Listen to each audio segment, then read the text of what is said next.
everyone, and welcome back to 4 Top 3s. Hello. Hi. I'm V. I come from England, and I live in Iceland. Hi, V. I'm Eyþór. I come from Iceland and I live in Iceland. What? What a surprise! Mind blown. Hello, I'm Cassie, and I'm from Germany. Hi, I'm Neil. I'm from Earth. This pause is intentional. I love that we're doing our introductions on the 11th episode. Yeah. So this is the 11th. We are not like a series that you need to listen from the first. You can't just join in at the 11th episode because you're like, I want to know what this is about. I mean, if we are A, not a series, and B, we're not serious at all. Because that's what I heard. I'm like, yep, that's us. The S word. No, that's not us. No, not us at all. Neil, where are you from? Neil, where are you from? Earth. What? Nailed it. How American. Earth has been invaded. They have invaded Hollywood and New York and Washington. All the spots on Earth that I know. It's all of Earth. Yeah, it's always Big Ben, and then it's always the Eiffel Tower. Yeah. Like, they're the ones that are always in those, like, catastrophic, like, world-ending movies. The Tokyo Tower. Oh, Yes. Pyramids. Yes. Oh my God.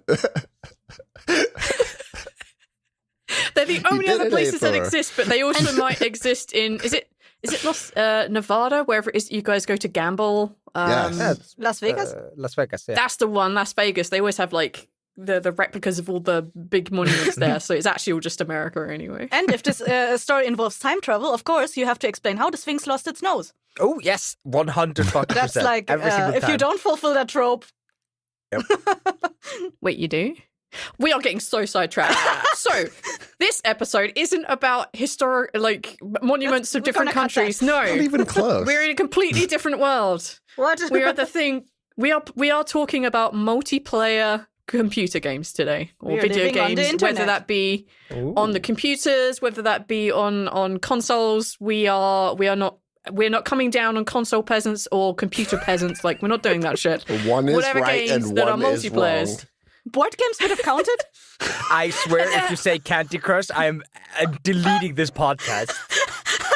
Farmville, it's technically multiplayer. I will not discriminate against people who choose to mobile game because sometimes people need that.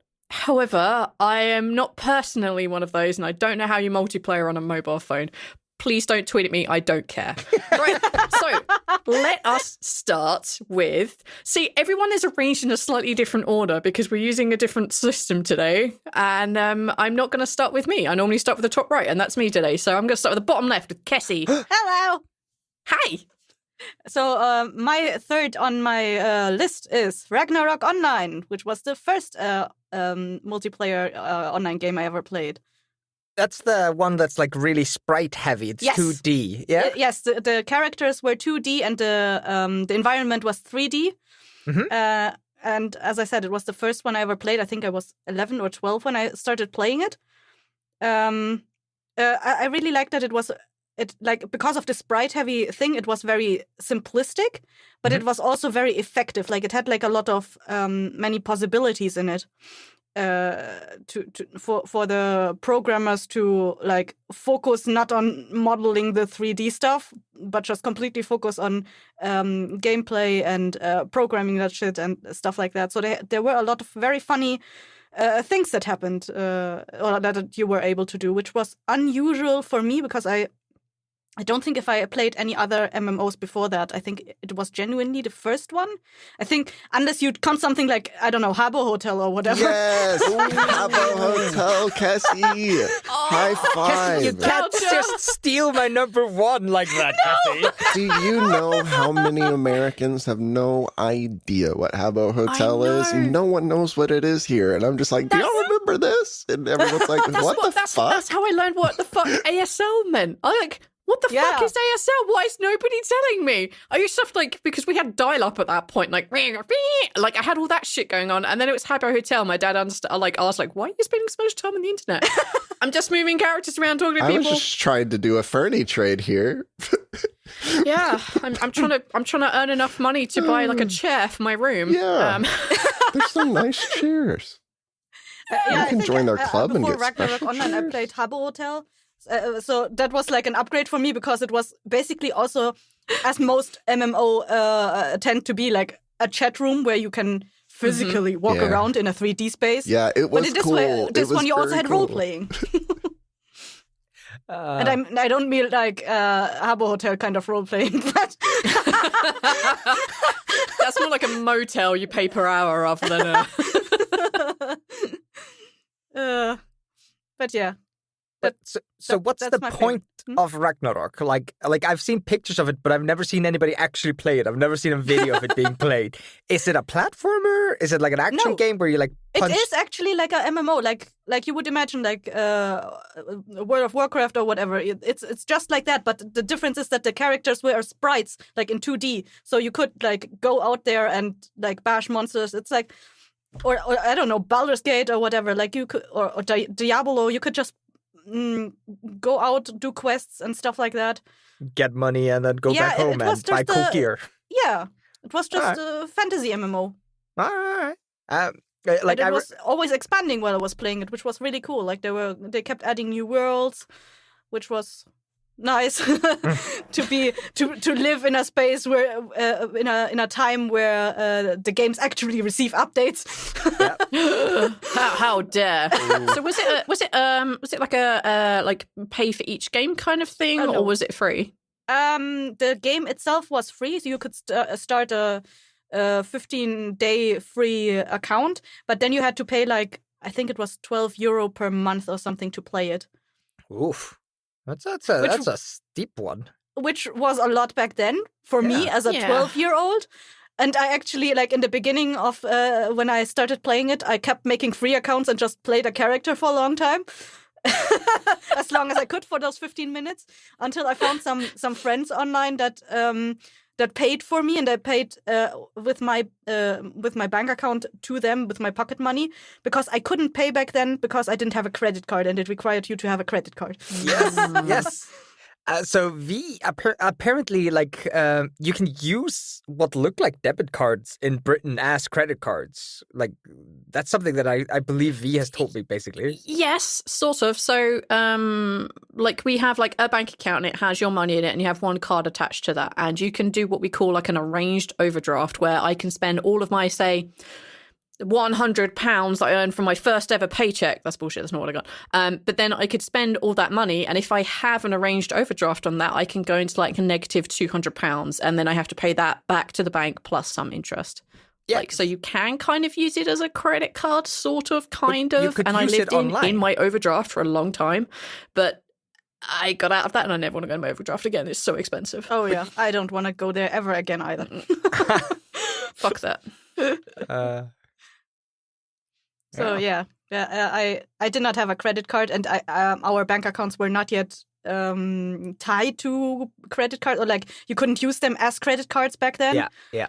You gotta remember, this is like 2003 when I started playing that, so it was a long time ago. Did Germany already have the euro at that point? You don't remember? What was didn't the euro come 2000? I think so. I want to say I think so, because when I was, oh, Jesus Christ, I was in year 8, so 8 plus 7, I was 15. Yeah, I think you guys had about 2000, 2001, something along those lines. Let's see. It was January 2002, actually. Oh, you just started using the euro. Yes. Okay, that was right. Yeah, when I went to my trip to Germany, they had just gotten the euro. And I remember it being like, yeah, you can buy €2 for £1. I'm like, that is a steal.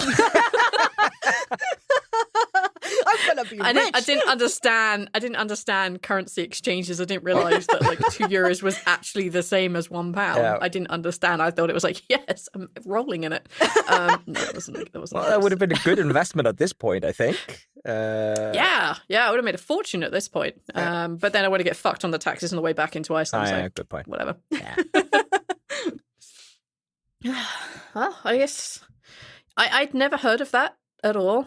Though to be fair, I didn't spend a lot of time outside of Habbo Hotel when I first got the internet. It was more commonly known as IRO, or like little I, capital RO. And at some point, like, it was IRO because it was International Ragnarok. There was also K-Row and J-Row for Korean and Japanese servers. And at some point, I-Row got split off into U-Row. At which point, the people that were from Europe that still played on the international server had the choice to migrate to Europe or stay on the international servers. And I stayed on the international servers, but I know a lot of people that went onto European servers, and a lot of communities got split up back then, which was really sad. And I think also about that time I stopped playing the game. But yeah, I had very fond memories of that game because I played a healer in that game. And like I had just started the game it was like the second day that I played, and someone was like, "Come with me," and I went with them, and they took me to a graveyard, and I was like, "I'm a fucking healer, and these things are way out of my range. What the fuck am I supposed to do here with these things?" And then they were like, "Just heal them. Just heal the zombies that come at you." And I'm like, "Okay." So I started healing the zombies, and it actually did damage, and I was like, amazing! I'm actually useful. Oh my god. Yeah, this is like back in the old internet when like you genuinely discover things by interacting with people. Yeah. Yes. Today And when they actually were helpful. Then. yeah. Oh, rip those days. Yeah. The rule is smaller communities. If you played DayZ back when it was genuinely just like this shitty little mod, it had been out for maybe 2 or 3 months. Everybody was helpful. Then it became international and huge, and everybody shot at everybody. It's like I remember this so well, and people go like, "Oh, people are so shit." Like, no. It's when the community becomes huge. That's when it becomes shit. And there's a huge amount of competitive people in the community. Yeah. Yeah. So, Eyþór, we're happy that you're the only one. Yes. Thank you. Please don't invite somebody else competitive or I will cry. I mean, rage. Grr. Rage, grr. Grr. It's just to hide your sad heart. That's why you rage. Ouch. All right. Let's go with Neil. So I'm gonna go with also one of my first online games. So I had an Xbox 360 for a very long time before I ever was able to connect it to like Xbox Live and do all the fun Xbox Live stuff that everyone else was getting to do. I had like, that wasn't to say I was deprived of games. Like I had the GameFly subscription thing, so I had so many games. My achievement score was 1 billion just because I played all kinds of dumb games. We had a rental subscription thing, so it was great. But I couldn't play games online. And then we moved to an area where I could. And this was like halfway through high school. So I'm a bit late to the party. Yeah. But at this point, there had been a game out for a little while called Shadowrun. And it was a like third person kind of God, how do I describe? I'm gonna have to Google this game to make Is a it good description. like a of it, 'cause it's- top-down isometric? Like No, Shadowrun. I know what, and this is why I'm having to do this because it's weird. I know what you're thinking of, and I think it is, yes, the same Shadowrun thing, but it is. I'm gonna send you just like a video clip if I can find it of this game so you can see how different it is. That just looks first person. Yes, I was wrong. This is why it's good that I looked it up. Okay. It's been a very long time, and you can't play this game anymore is the thing, because it's dead. Aw. Dead. You cannot find it. Every community that even knows about this game is gone. They're off doing something else now. There's no private service? Probably not. I don't know.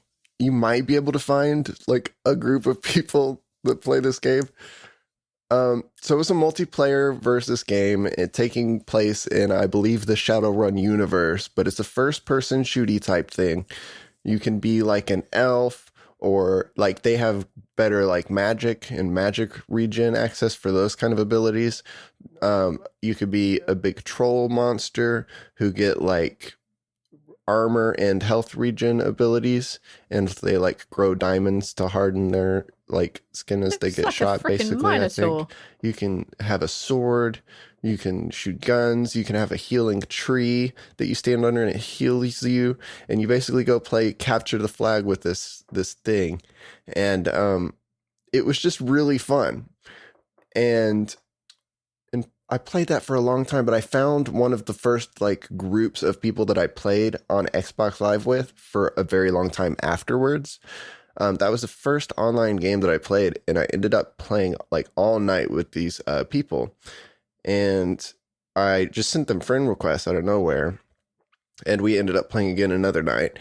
And then all of a sudden, like, I know these people, and I don't I don't really send friend requests to random people anymore, but I just like had those people to play games with for years and years and years afterwards. But we met through that just really goofy Shadowrun game. That game looks fun as fuck. I didn't know how It old looks like Shadowrun was. super futuristic, but has such random tones in there. Yeah, it's Like, the hey, Shadowrun. here's one that's like a Minotaur running around inside the middle of like an office building. Yeah. The fuck is this? That's the Shadowrun world. They had what they call the Wave or the Schism or whatever, and half of humanity became magical races. And what magical race you became is like a reflection of your inner personality. So if you were a big dummy, you became trolls. If you were like hoity-toity, you became elves. If you were very clever, you became gnomes. And if you were greedy as fuck, you became dragons. And like even the trolls could do this. Some people that they would just like put a sword on and try to close quarters with people as the troll, and it's just terrifying because you have to shoot it so much. Or you can buy a minigun, you know. So the way that it worked is you got a certain number of money per round that you could buy your equipment and magical stuff with. So you kind of choose your loadout as you're playing and what you want to be doing. And you can do anything as anything. The characters are just better at one thing versus the other, because I don't think the trolls have much magic. But it has like weird, fun, balancy things that like were very creative in this first-person shooter that was actually very fun to play. It was neat. It was a neat multiplayer game. And I don't think that it exists anymore. And when you talk, and this is how I knew Shadowrun for a long time. So as I like discovered that there's already things that aren't this that are Shadowrun, and when I mentioned this to people that do know Shadowrun, they're like, "What the fuck are you talking about? It's so different." Yeah. This is absolutely like something that like the Shadowrun community like probably shuns. Like, yes. the hell was Yes. this? Yes. Absolutely. It looks like a fucking trip, man. Like this this would have been back in what, the early 2000s, late 90s yeah. or something. Yeah, let me check that out. Like this kind of capture the flag was not this wacky. No, Like capture the flag was like Halo bullshit level stuff. Like this was like serious. This looks just bizarre. I love it. This comes out at the same time. This is like Gears of War time, I think. It's 2007. Oh, Gears of War. Yeah. Blimey. Wacky. So do you still hang out with those people? Do you still like ever play with them? Not on Xbox 360, like I think I have one of them on Facebook. I think I have Maybe. one of them on Facebook. That's a no, V. No, we haven't in a very long time. I think they all have a console and stuff, and I haven't had a console in a very long time. But yeah, they were my console buddies way back, and I think it's been a good decade since I've moved across the country and had no internet for extended periods of time, and you know, played music in bands. And that took priority over me having internet and playing internet games. And you did life stuff instead of sitting at your console or your computer. yeah, Wrong choice, yeah, buddy. You know. So it was fun. Weird game for people who know Shadowrun. Oh shit, wasn't Shadowrun one of those games that like had PC players playing against console players and they had to like turn that off because it was a fucking slaughter? I don't know what. Yes, eventually. I don't know when that started or if it was on release that was the case. But yes, that was one of the things that I remember that being like one of the big selling points on like a lot of the games that were co-op or multiplayer is like you can play with your PC buddies while you're on console, and everyone was like any PvP aspect on this and you can't do this. You just get shat on. I found a picture of its cover of the game, and it says play with Windows Vista games. Windows Vista users. Vista. That was a bold choice. I remember this game. I remember looking at it many times. I had a 360 myself. It wasn't bad. If you like Capture the Flag, or if you don't, because I really don't, but like it just kind of the weird things that you could do. You could play the game exactly how you wanted. You could strategize. The powers were cool. It was just a different like shooter game, and it was neat. And I should have played something else first. This was the dumbest game to like get internet finally on your Xbox 360 that's good enough to have Xbox Live. And I'm so what do you want to play? Neil, the world is your oyster. You have played everything under the sun, and you know what your options are because you've had GameFly and your gamer score is ridiculous. You know what the good games are. And I guess that makes sense. This is why I chose to play something that I really could not play before, but was interested in. Couldn't play it. Good point. Because I couldn't connect to the internet. I have no idea what this game is, but I've seen it for a long time. And that was like the first thing that I grabbed. And I was like, I'm going to play an online game now. This is my life now. This is connecting to the web. I'm gonna use that as a good segue because one of my favorite multiplayers is a game that I first started playing when we had Xbox Live. So my top three includes a game that when... So back in today, there was a game that if you had gold and you had a friend playing at your house, they could be your guests. They can earn achievements. They couldn't do shit, but they could play with you. Yeah. So we had, as soon as we got that, Left 4 Dead 1. And that game is a fucking riot. Yes. I mean, everyone's like, Left 4 Dead 2 is great. I'm like, I like some of the maps in Left 4 Dead 2, but otherwise Left 4 Dead 2 can eat a dick compared to Left 4 Dead 1. I fucking love that game so much. When we first had gold, I was always the guest account because there's no point paying for two of us being able to play online at the same time. Like, that never happened. So I would always be like Gary +1 whenever we played Left 4 Dead, and we decided we're going to tough it out. We're going to brave it out, and we're going to go into expert mode so we can earn achievements. And I would be the sacrificial player when you got up to the No Mercy one. I would hide down there. I would draw the zombies to me, and I invariably lived, which infuriated everyone around me because I was the only person who can earn achievements. So I have completed a lot of the expert modes in Left 4 Dead, but I will never be able to prove it because I was always a +1. I love that game. I love running around with a shotgun. There's nothing more powerful when you pick up finally the automatic shotgun and you start mowing everyone down. And by everyone, I mean all of my teammates because they got in my way. I know it's the shittest like grenade in the world, but I fucking love that beeping bomb, motherfucker. I know it's not as good as the pipe bomb. No, well, the pipe bomb, because of the way the mechanics of that particular game works, there is always a certain amount of common infected, and if you throw out the pipe bomb, it will just clear some of them out and put all the zombies in front of you rather than having them all behind you. So it's not actually a smart move to use. You should try and use the Molotov because it takes slightly lower. Yeah, Neil, is this true?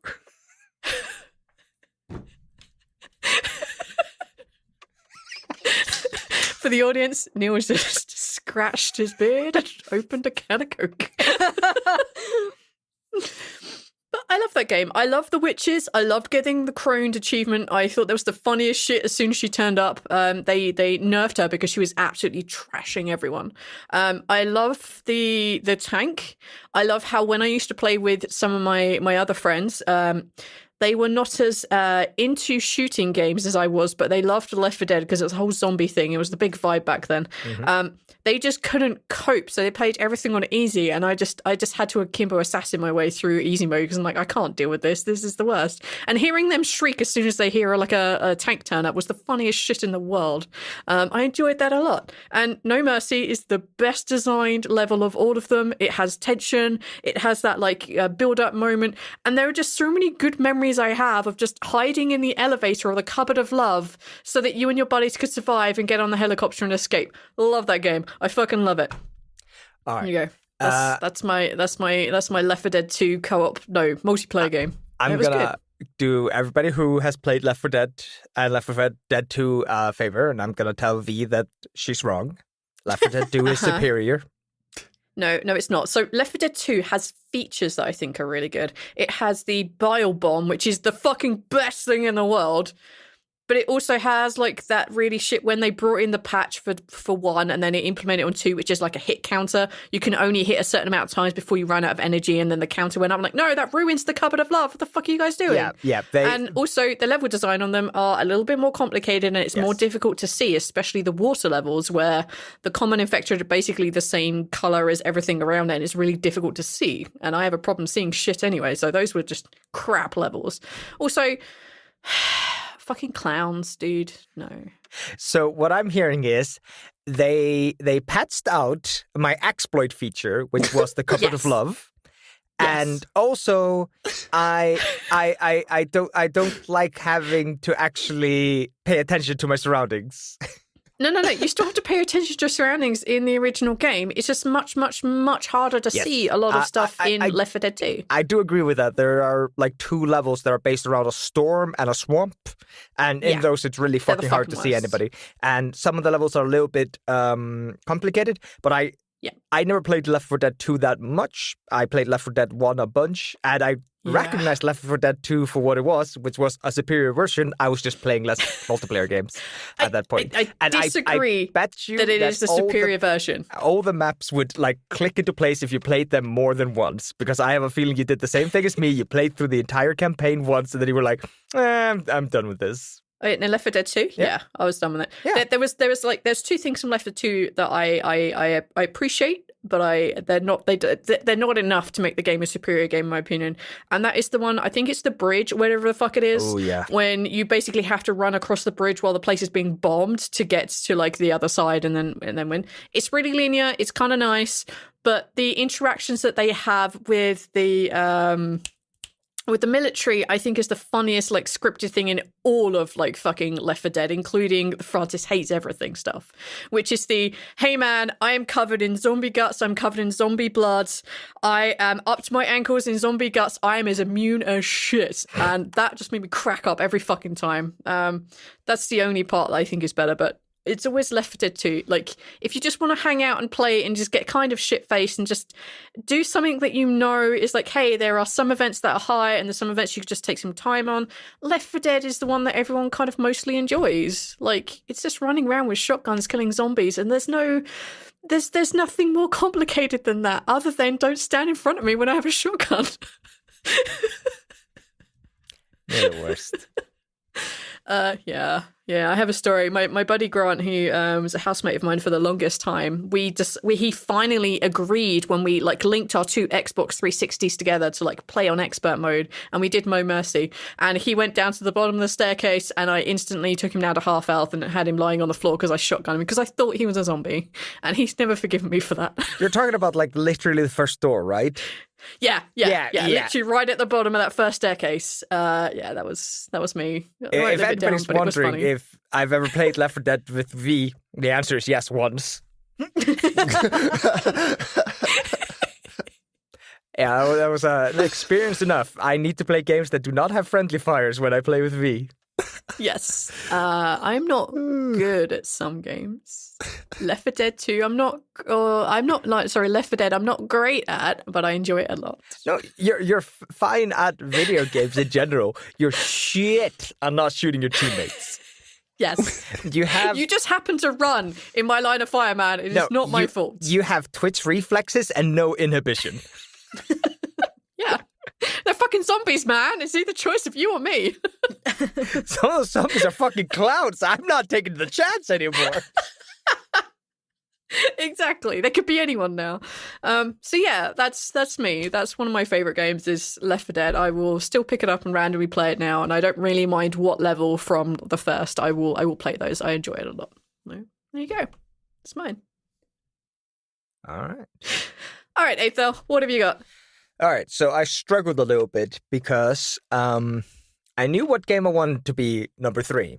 And it was the game I used to play after. So when I was growing up, there was a typing class that everybody had to take. And basically, the teacher just had a very simple rule. Once you're done typing out all the things that you had to do, like all your test thingies, all your things you were supposed to do, you're allowed to go play video games for the rest of the class. Easy peasy.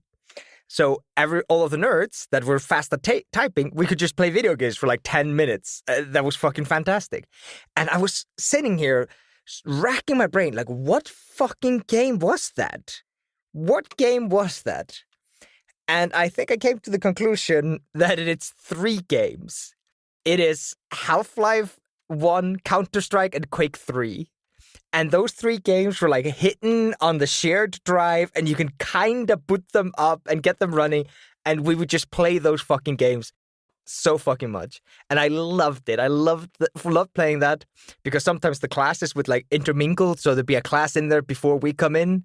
And then you'd start playing video games and somebody in somebody else's class was playing the same video game and you were competing and shooting each other. And I vividly remember this. I was pretty good at Quake 3. And I managed to beat like guys 3-4 years my senior. I was like the top of the fucking game board in Quake 3. And somebody was just like, who the fuck is Keeper? Who the fuck is this? And I'm just sitting there back like little nerd kid, like fucking just, I love that. I absolutely love that. So yeah, my His competitiveness started early. My third top game is basically all the FPS games I played as a kid, which would be Counter-Strike, Half-Life 1, and Quake 3. Those are fantastic FPS games. I very quickly fell out of love with FPS games because my competitiveness doesn't allow me to play online for very long because I get really salty and really annoyed. So I just had to so stop. salty. Yeah. So angry. Hashtag so salty.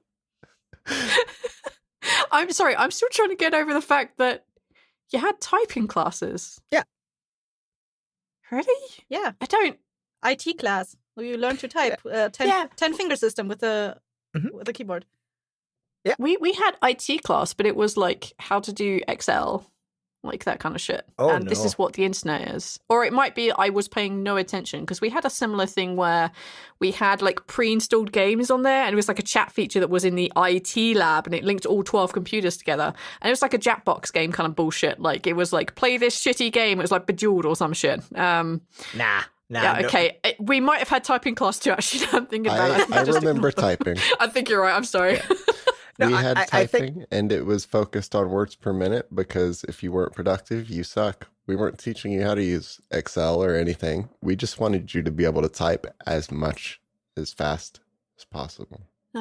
Like, I remember we all had, like, focus. this is how to Excel. This is what a Word document is. Like, this No. is how you access the internet. Like, I remember that, but I don't remember, like, typing classes at all. We got Excel classes too, but that was like in the year after we learned how to type or something like that.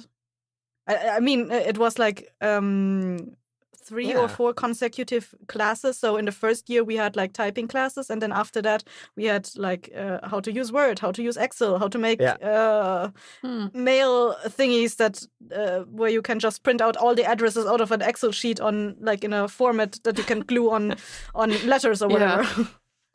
And none of that stuck. None of it. Nope. Like, I remember, like, we had, like, IT lessons, and depending on what year group you were in, every other week you had French. Like, that was, like, the no. slot. We either did French or we did IT. Eat that. I was really bad at French, but I still remember more French than I do remember German. And I used German a lot more than I ever used French. So. I know one phrase in French. Don't say it. No. Omelette de fromage. Thank you, Dexter's Laboratory. You should have been on my top favorite cartoons. Teaching you one French Because I learned phrase. French. My one French phrase. Oh, blimey. How is your school system arranged so that you have the choice of either learning French or learning like Excel and shit? No. So it was our system is where we have to take a language, but it's one of like a couple choices, right? How is yours so like we kind of French or computers? So from what I understand, most of y'all have like a first school, like the first school you go to, and then you have like high school here, which was you have like the first school, a middle school, and then you have like a specialized school, like depending on what you do. And I think that's common in a lot of European places. But in Britain, we have first school, middle school, and secondary school, and that gets you all the way up to college. And secondary school, in middle school, we did IT 1 week, and then the next week we did French. So in our, I think our school days might be shorter than most people's as well.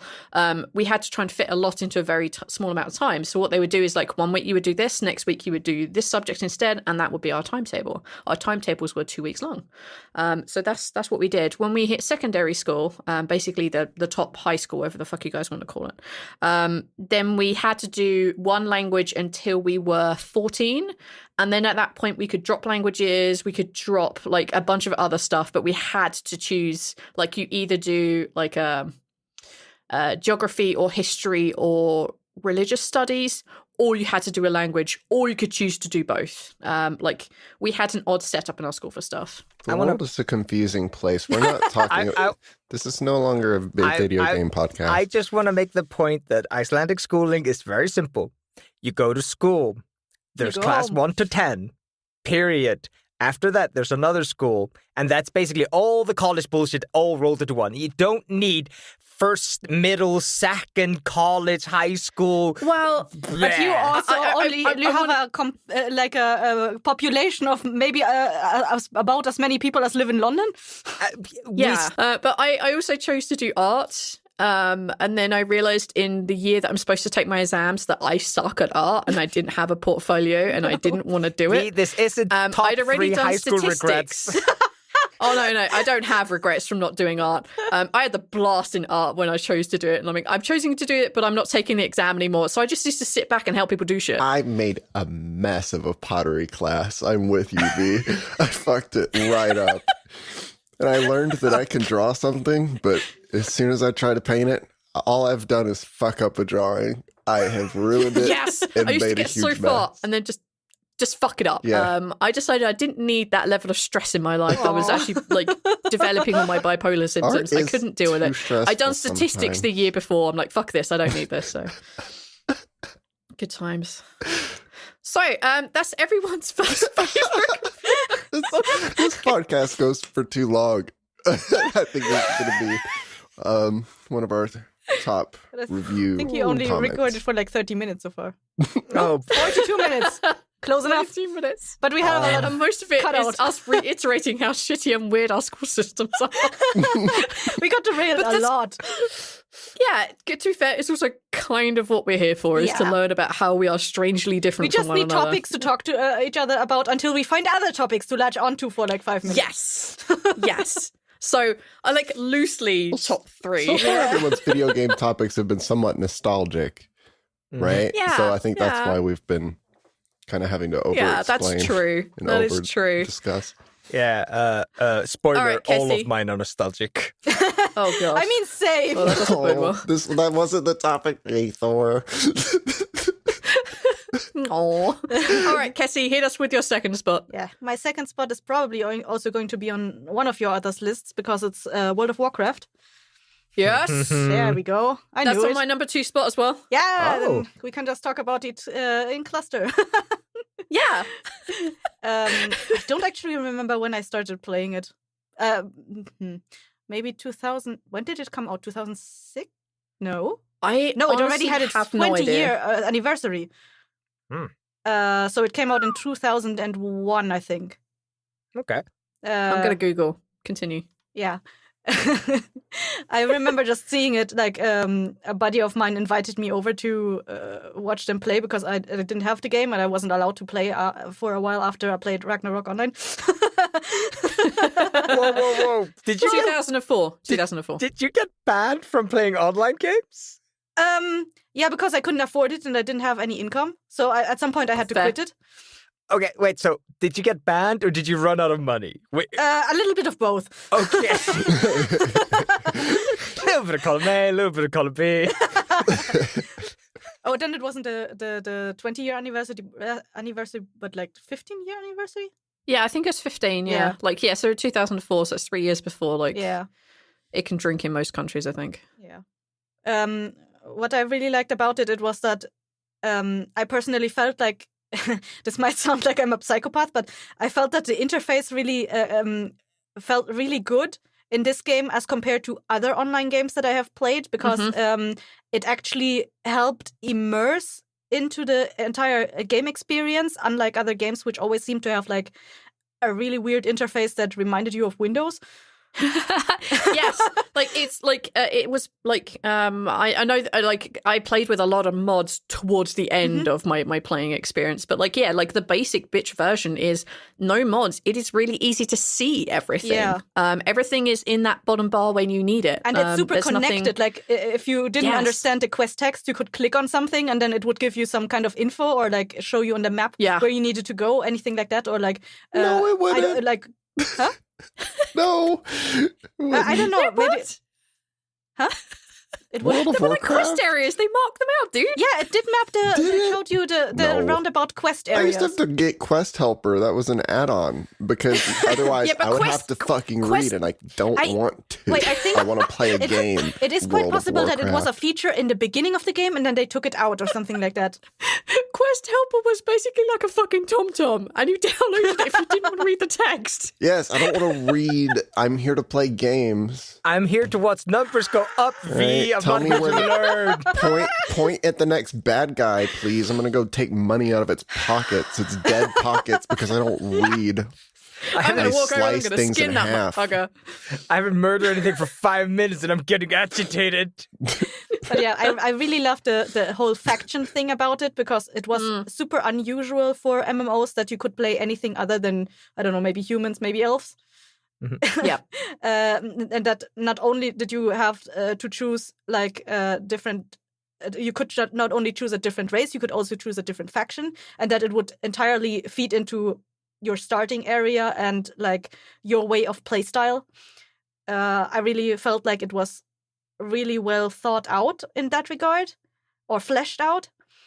And it felt unique for the time and place. I mean, I know a lot of games like try to lean on that entire basis now at this point, but back then it was really Yeah. unique, and I really loved that. Like from a world building perspective, it was really something else.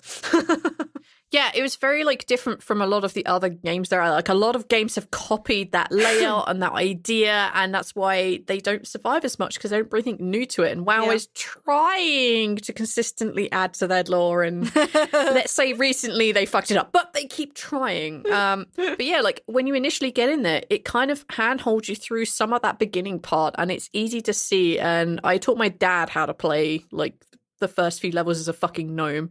I made him a gnome. I made him like a wizard or whatever the fuck it was. I don't remember exactly what the class is now, but like I made him a mage. That was it. I made him a mage. I'm like, Dad, you just walk over here, you hit that button. And then he got angry, so I made him a barbarian. And I was like, yes, fighter, this is your class, my father. And he played that. Like he got into it. Aw. Like he is very resistant to things, but he tried and he did it. It was hilarious.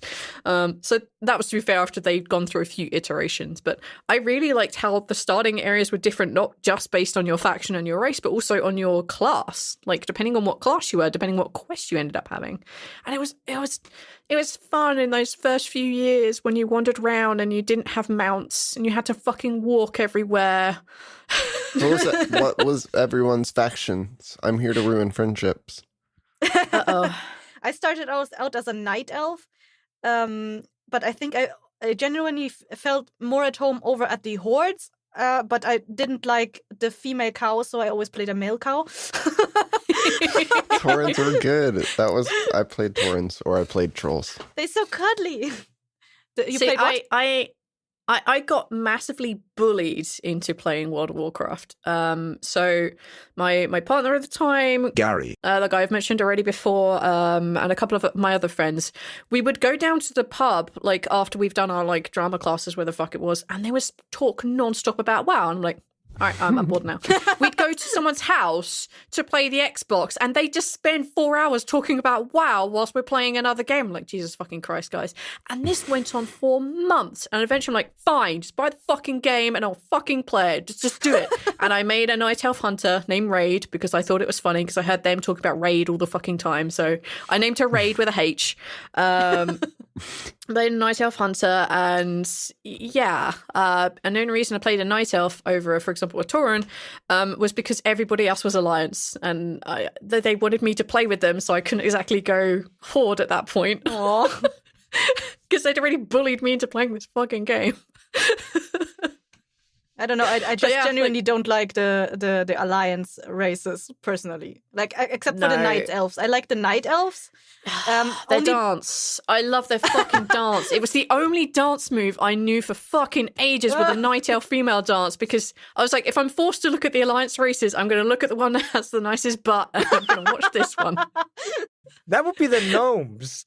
No, you can't see their butt. Yes, you can. You just have to put on the right armor. And they don't have that sexy dance. I wouldn't know the Night Elf dance is the sexy dance. So I might not know anything about any of the dances. I played a gnome for less than a week.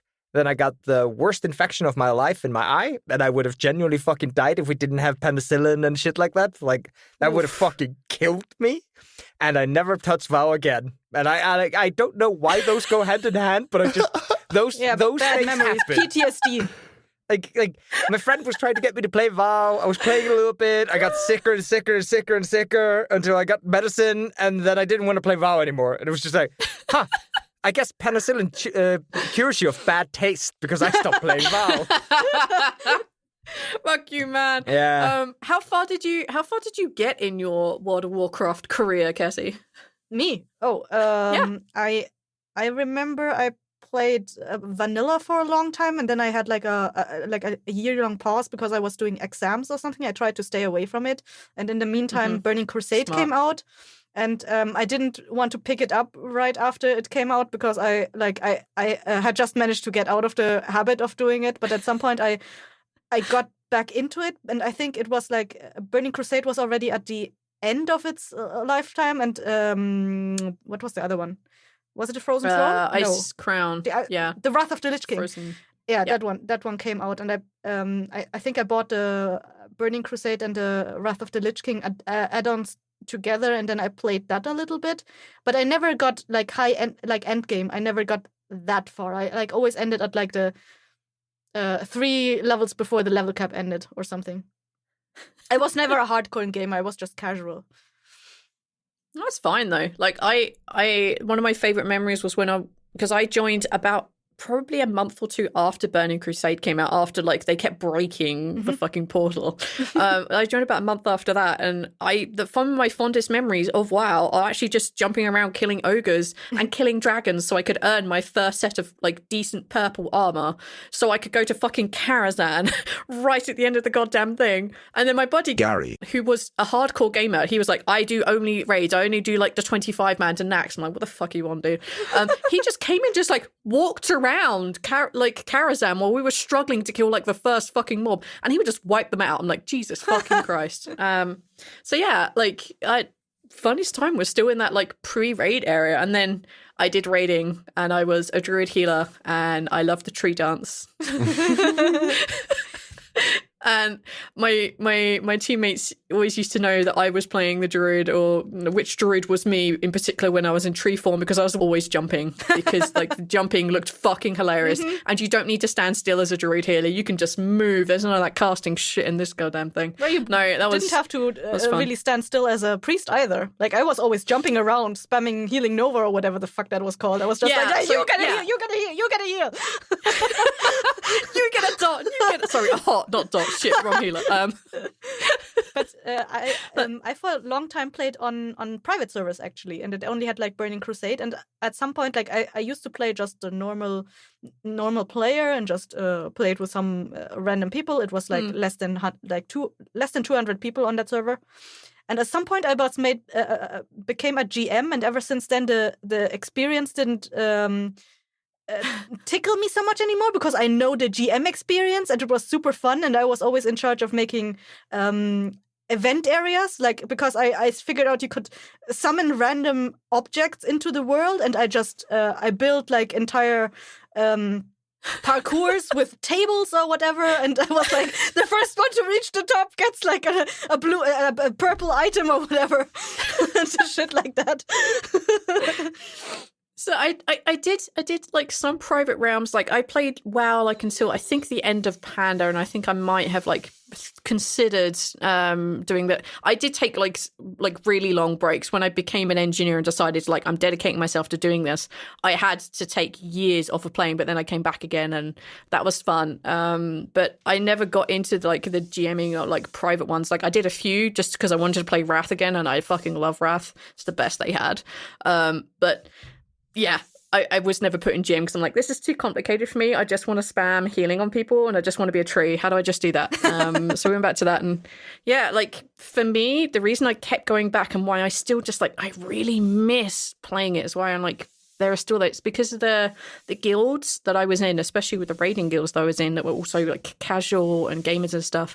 We just had such a good time. My favorite like guild that I had was Endeavor, and I ended up being like an officer in that, not in charge because I didn't want to be in charge. Like fuck this. And like the guy in charge used to make comics based on our characters. Aww. And it was the funnest shit.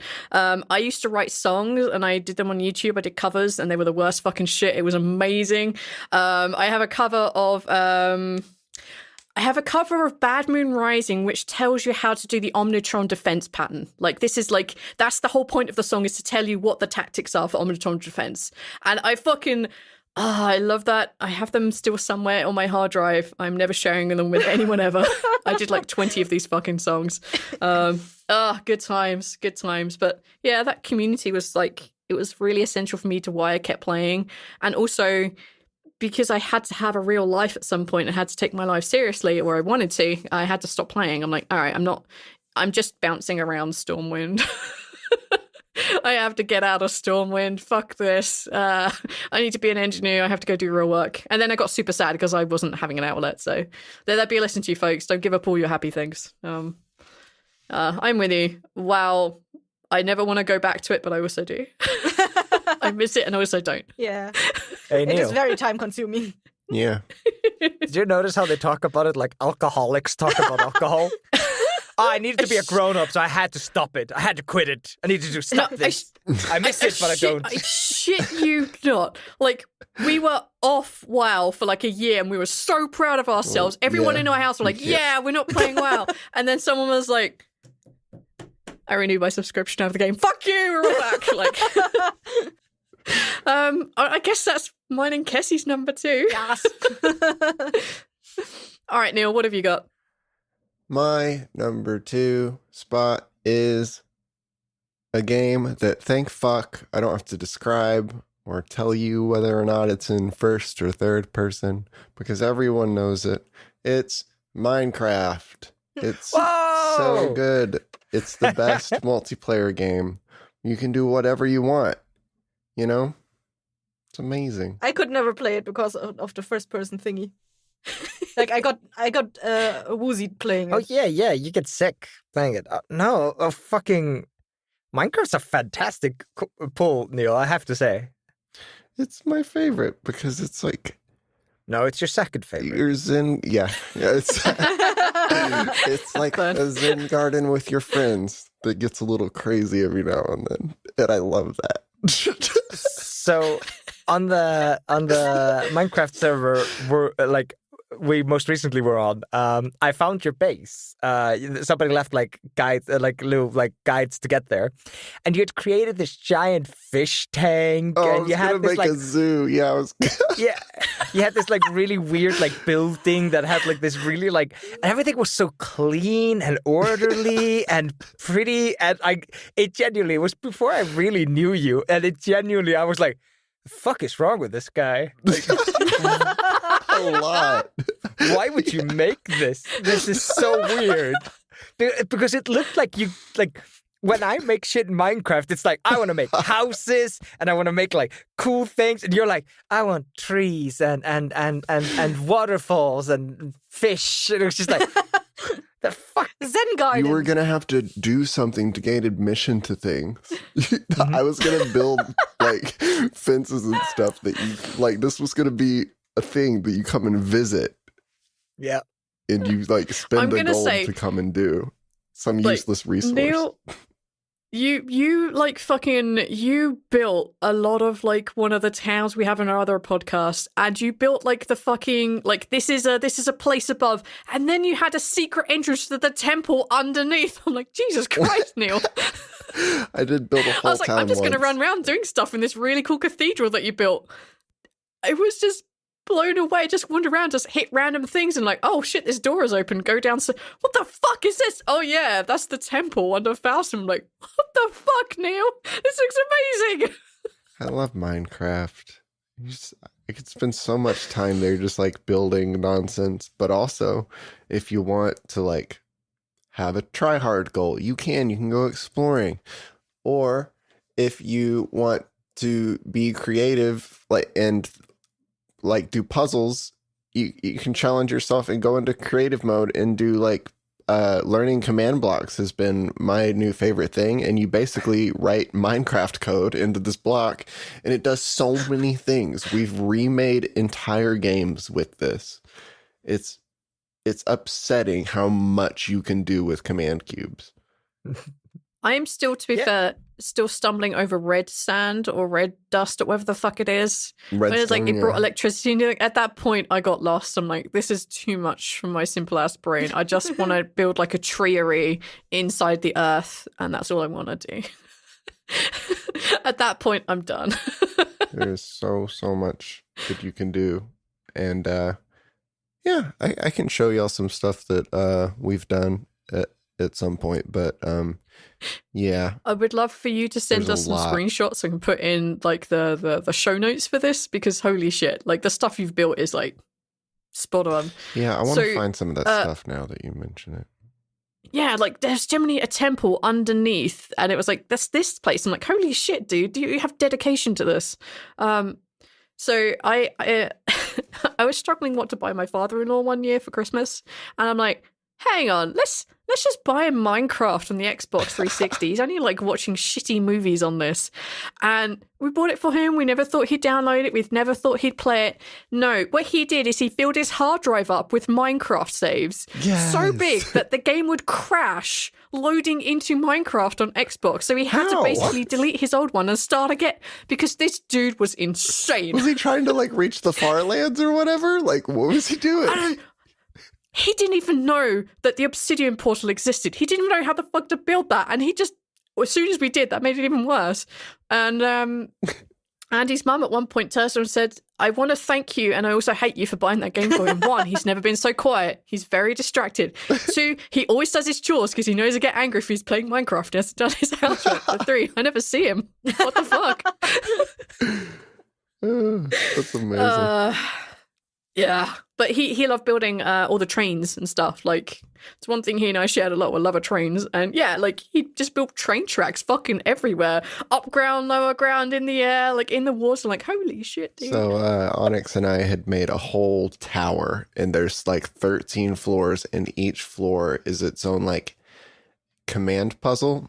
And like, for example, one of the some of the puzzles are like throwing teleport eyes through like lava puzzles and stuff and trying to survive. And one of the puzzles is there's a brick that falls from the top of the thing through a thing and sets off lights as it falls down the center of the tower.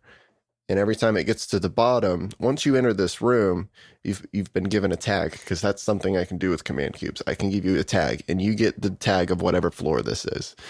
And one of the command cubes that exists elsewhere is that everyone with that tag dies when that thing hits the bottom.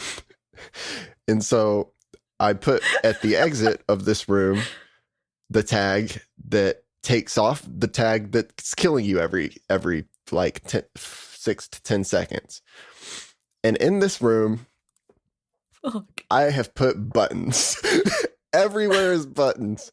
And each of these buttons, like one of them teleports you outside of the room, outside of the tower into the sky. So you just fall down, but you die before you hit the ground because, you know, the brick is going to beat you there. The It's tag. like halfway there.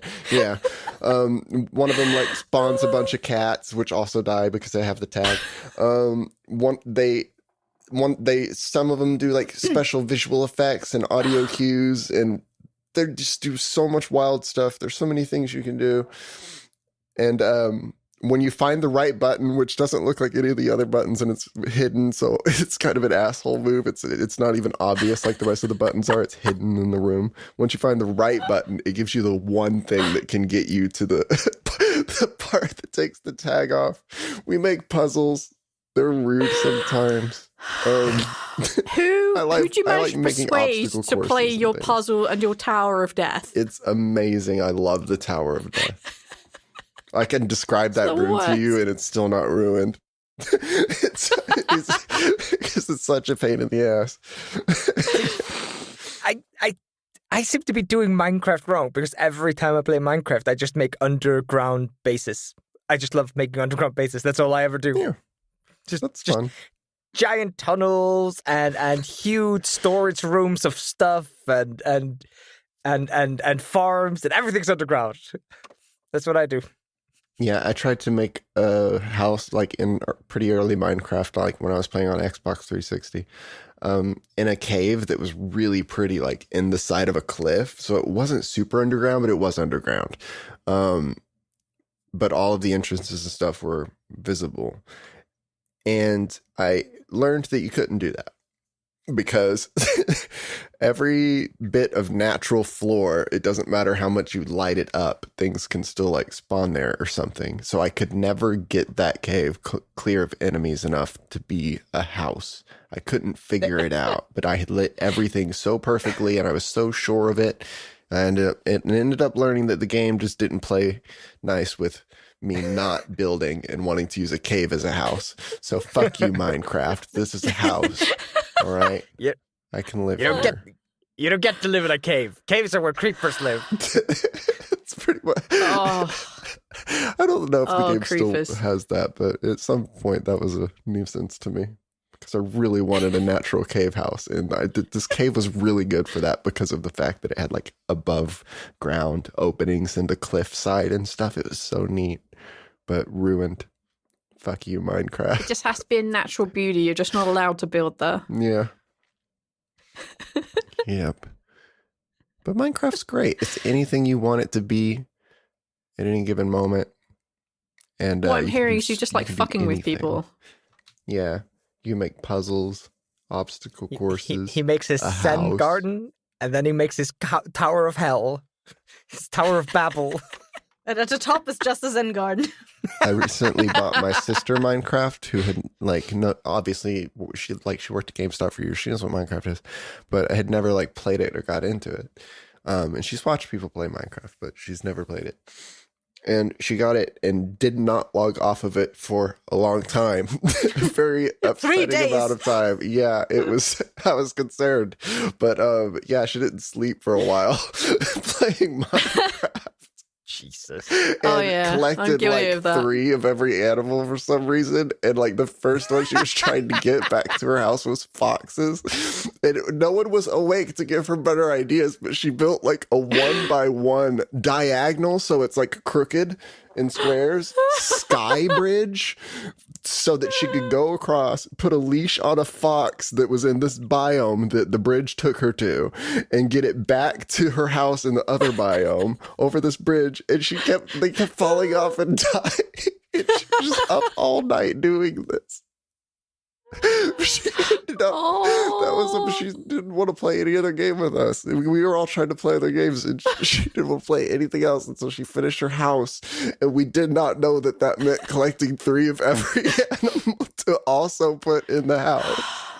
But it did, and it took days because she didn't do anything else. I just love this game. It's great. Anyone can find their thing here and do that. And Gary thing that day, that 3 days.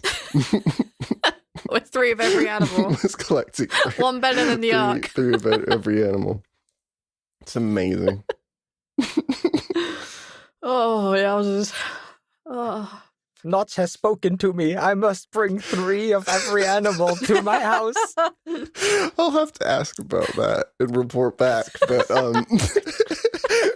it is so odd. crazy. Yeah, I do specifically remember the number 3 though, and laughing. Oh. I didn't question it.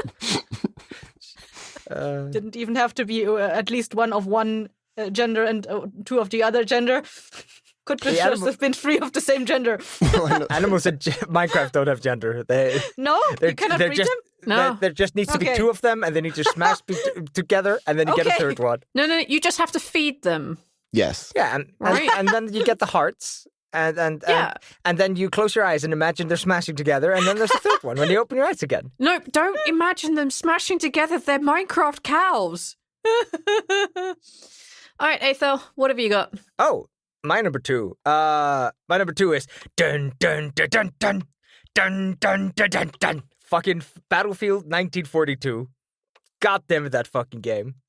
It's like it's 2001. I don't have the fucking internet. My cousin downloaded Battlefield 1942, the demo, which was a single island, and you had to fight over it to capture points. I remember never it. played capture points before. remember that. You It was had free, an wasn't it? aircraft carrier where everybody started spawning, and then you got into airplanes and on boats, and you drove towards the island and started capturing points. And for some reason, somebody could drive the fucking aircraft carrier. So there was always somebody who got into the aircraft carrier and just drove it into the goddamn island or drove it next to the enemy aircraft carrier. It was so fucking fun. And you could fly airplanes, and you had jeeps and Humvees and tanks, and you were shooting at each other. It was so It was like surprisingly destructible for like a free shooting game at the time. Oh, like the palm trees and stuff. You could like take them down. Oh, it was so fucking fun, and I that song is stuck in my head because you had to wait in you. That was the theme song was the only thing you heard while you were waiting for a lobby to open up during the demo days. So you were just sat there listening to this dun dun dun dun dun dun dun dun dun dun dun dun. It's this fucking hype as shit song. Such a fucking hype song. I love that fucking game. I genuinely get excited just thinking about it.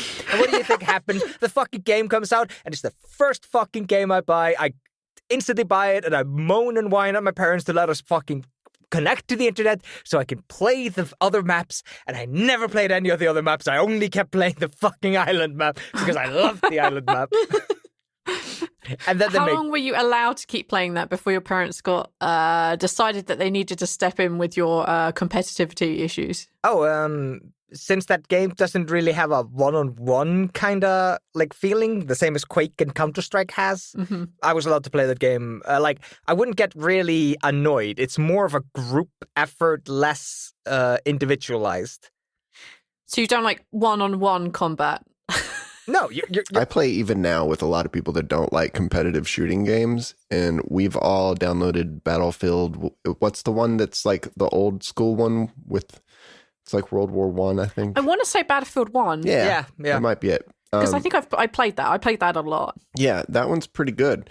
And yeah, they can tolerate it, and they've actually enjoyed it because it really is kind of like Battlefield is one of those games where it's not as sweaty as other games tend to be. Yeah, It's less personal. Yeah, you're that's for as sure. a team trying to capture points, and if you die, it's not a big deal. You respawn in 10 to 15 seconds. And I loved that game, and then they made Battlefield 2048, if I remember correctly, which was like a future game, or 2108. No, and that I think game that's was coming out. No, that's old, dude. Like 10 Really? years ago, probably. They've got a new one. They're doing it again then. Yeah. And they're probably making another. They're doing future another one, future but one soon. Yeah. I love the other future one. But Battlefield 1942 has a special place in my heart, just that goddamn theme song. And then Battlefield 2 just wasn't as good. And then Battlefield 3, they had like jets and shit, and it was just stupid. I played Bad Company. I just sucked at the game because like the guns were different than Halo, and that was the game I was good at. And like Call of Duty sniping, I could never do, but Halo, I really could.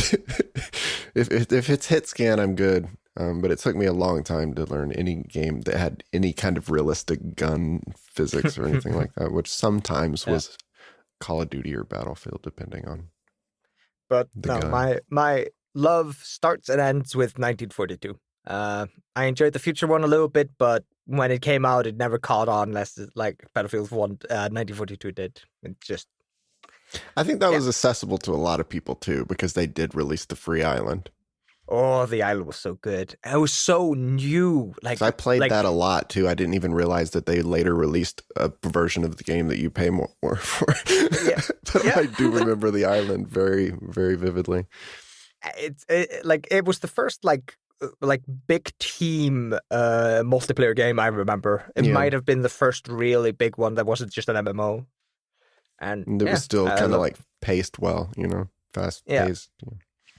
And I basically haven't touched Battlefield in years now. Like Battlefield 1 and whatever else has come out. It's just, no, it's not for me.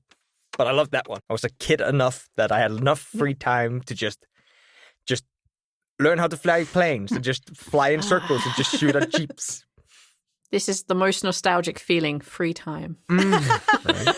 Remember? Do you guys remember when we had free Do time? you guys remember having free time? No. Yeah. No, that's mine. It's not much to say. That's just mine. All right, Kessie, what is your top spot? My top spot is Journey. Yes, it is multiplayer. Yeah, Technically, even if you could just connect to one random person in the internet. It is very beautiful, it is emotional, it is like one thing I very much valued about it is that is like after all this gaming with World of Warcraft and stuff like where everything became people just shouting at each other, yeah, you suck and stuff like that. In Journey you had no language. You could not, like, it was not competitive. But you could still bond with other people through non-communication, which was really beautiful. And just the fact that there was no negativity except for like what the gameplay throughout. You could use you lose your scarf, your ability to fly, and then you would just wander around waiting for someone else to help you fly again. Yeah, it was a very wholesome game, and I really loved it. I have really fond memories. Like there was a time in my life where I would play through the game like almost once a day. What? I mean, it's only just like a 3-hour game or something if you really sat down and did it. It's a very short game. No, it's a very short game. It's not very long, but like if you just stay on the route, but like the game is designed to make you explore and discover all kinds of stuff they just hid in the desert or in whatever parts of the game they have there. So and then I while I was playing it, I also joined some forum communities of the company that created the game, and there were people that were just constantly working on techniques on using the flight abilities to get out of the boundaries of the constraints of the maps they created. So you could just fly over the walls and look at all the stuff they hid there, which was really cool because they actually hid stuff there. Like sometimes in the game you would just wander past a window and you saw stuff off in the distance. When you flew over those walls, you could actually go through those places and see those things that you saw there, which was really cool. Yeah. As long as it was even more fun when you had a partner and you somehow, through non-communication, managed to communicate to them that you wanted to go to the areas that you weren't supposed to go to. And when you just clicked with that person and they knew exactly what you were trying to do, that was a really beautiful moment, and those things really stuck with me. That's really cute. So many fun memories. Journey is available on Steam now, I think. Yeah, it is currently on discount. I was about to say, like, you send us a message saying, hey, it's on discount. Oh, yeah, for future listeners, it's not on discount, sorry. 3 months later, it's on discount again. This may have been recorded a year ago. We don't know when Let's any put of this this- is going out. At the time of release, this may or may not be on discount. No, I've always appreciated the kind of weird experimental nature that was going on in the PlayStation 3 around this era. You had games like Flower, which was It's literally the same just... company. Oh, is it the same company even? Yeah, yeah. It's called That Game Company, and they got a contract with PlayStation that they would. The PlayStation would sponsor 3 games that they would create. The first one was something with microorganisms. Flow, exactly, Flow. Yeah. And then Flower, and or like the other way around, and then Journey. And the deal was that they would get exclusivity, so everything was bound to the Journey was bound to the PlayStation 3, or later the PlayStation 4, and it only recently got released as on Steam, like last year, I think. Yeah, when it came out. Beautiful. It is super beautiful, and I when I play indie games, I notice a lot of times the moments when they took inspiration from Journey and made something out of it. Like, I noticed it when I was playing Spirit of the North and I was Rocky. about to say. I noticed it in both games. I was like, this is exactly Journey.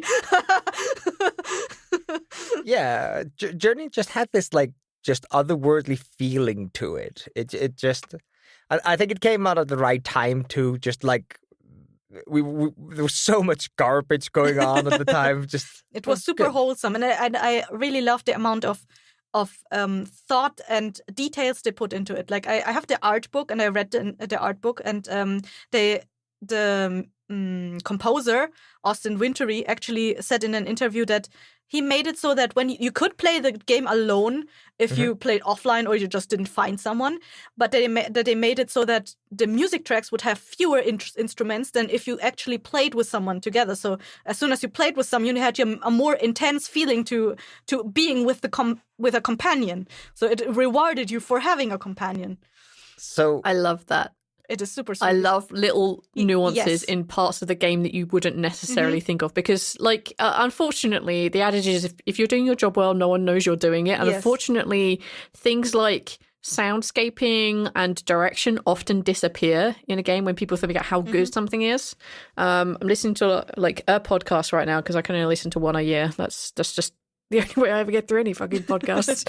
I'm noticing how much, because I'm more aware of music these days, thanks Neil, that I'm noticing that the music adds something massive to it, and it's very easily lost. And that's a very cool thing to have in the back of your mind, of like deliberately designing that in. That is very cool.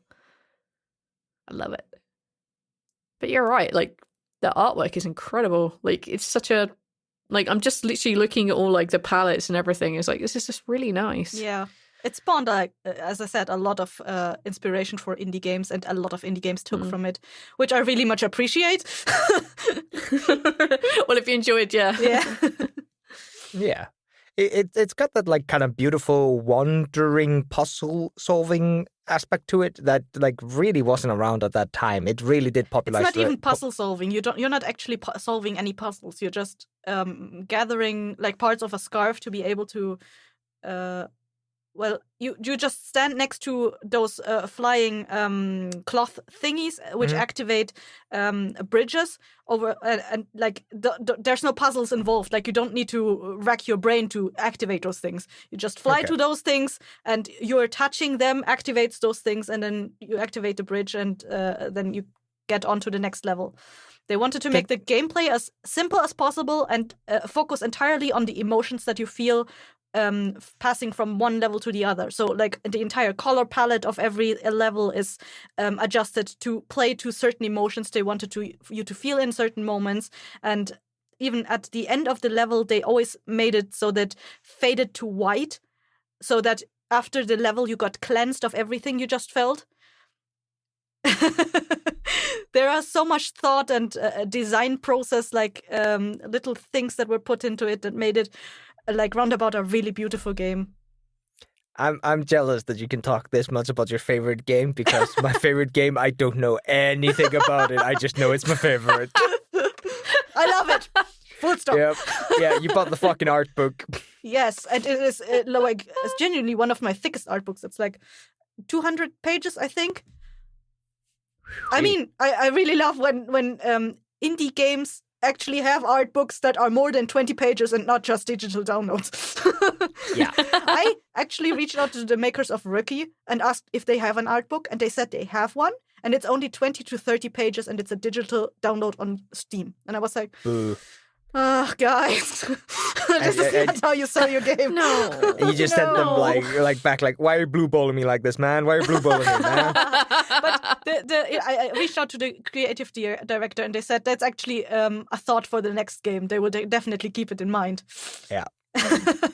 It is like the whole act of publishing the book that I can imagine. It is like you're going for digital download because you don't have the money to make a physical fucking version. Not only just, that, making physical art books is actually rather cheap, but it's more the sending out that it's like a hassle.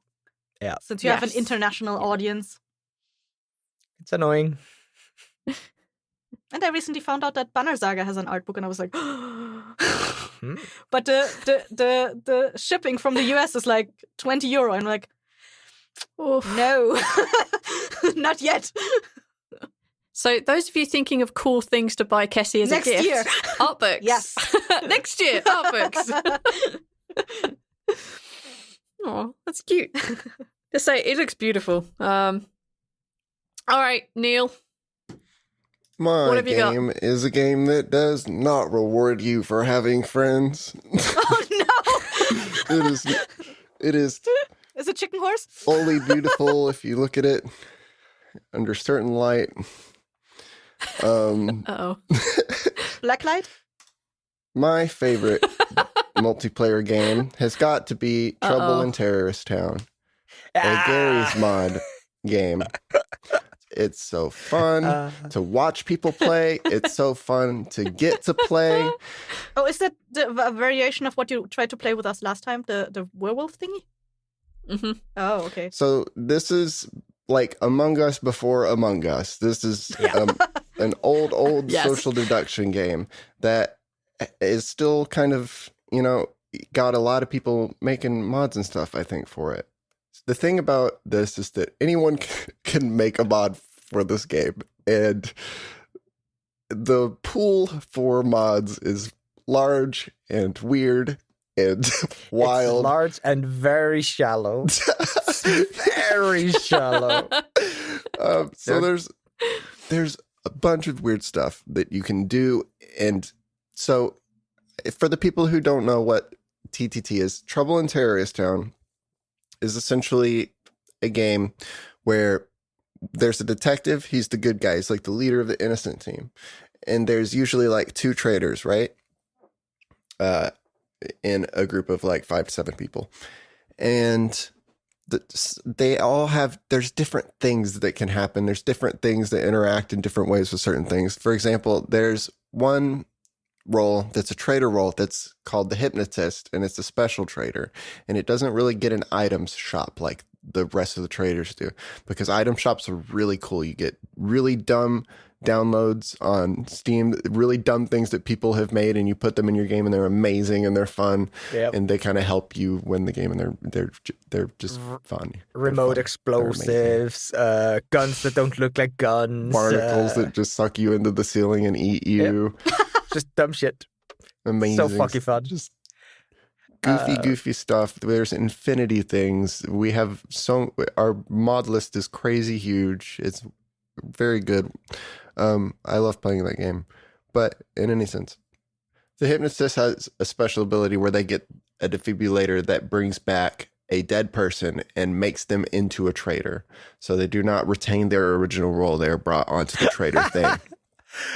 Also, like zombies, we have a mad scientist that has a zombification device that can bring back a corpse and make it into a zombie. And zombies like a special monster team thing. And there's also vampires. There's so much stuff. There's a drunk who doesn't remember their role until much later into the game.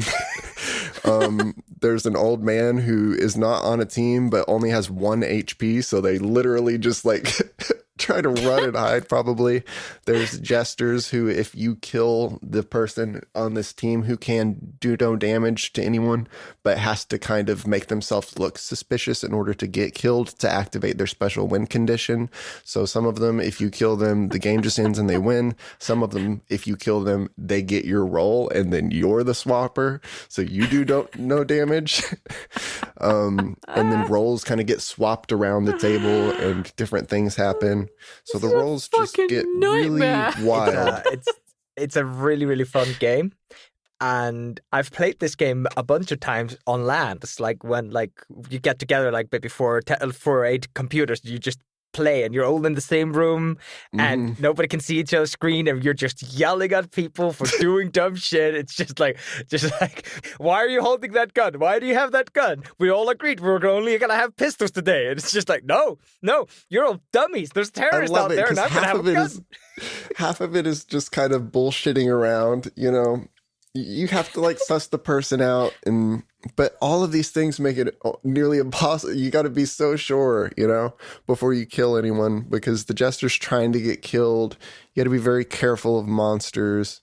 You get penalized for killing a random person and them being innocent. Like if you kill another innocent, you like the next round you do less damage. So those things you can decentivize. What's the word?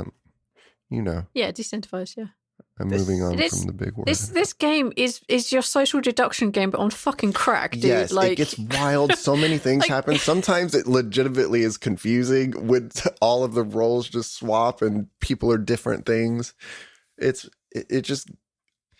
magic. It looks very simple on the surface, but there's just so much. No, it doesn't. Well, vanilla. It's pretty simple, all right. Yeah, but the mods, like depending old on school werewolf or mafia, like I understand those rules. There's some people out to kill the other people, and if they kill all of you before you figure out who it is, they win. Those are the rules I understand. This is a level on its own, my friend. But if you're curious as to this game, why I enjoy it, go watch some YouTube channels that play this. Yogg's Cast is a good one. I watch them a whole bunch. And it's just a good game because half of it is goofy. It's not a game you take serious. You know, when I play Among Us, I'm scared if I'm the bad guy. I'm like, oh fuck. Like I'm freaking out.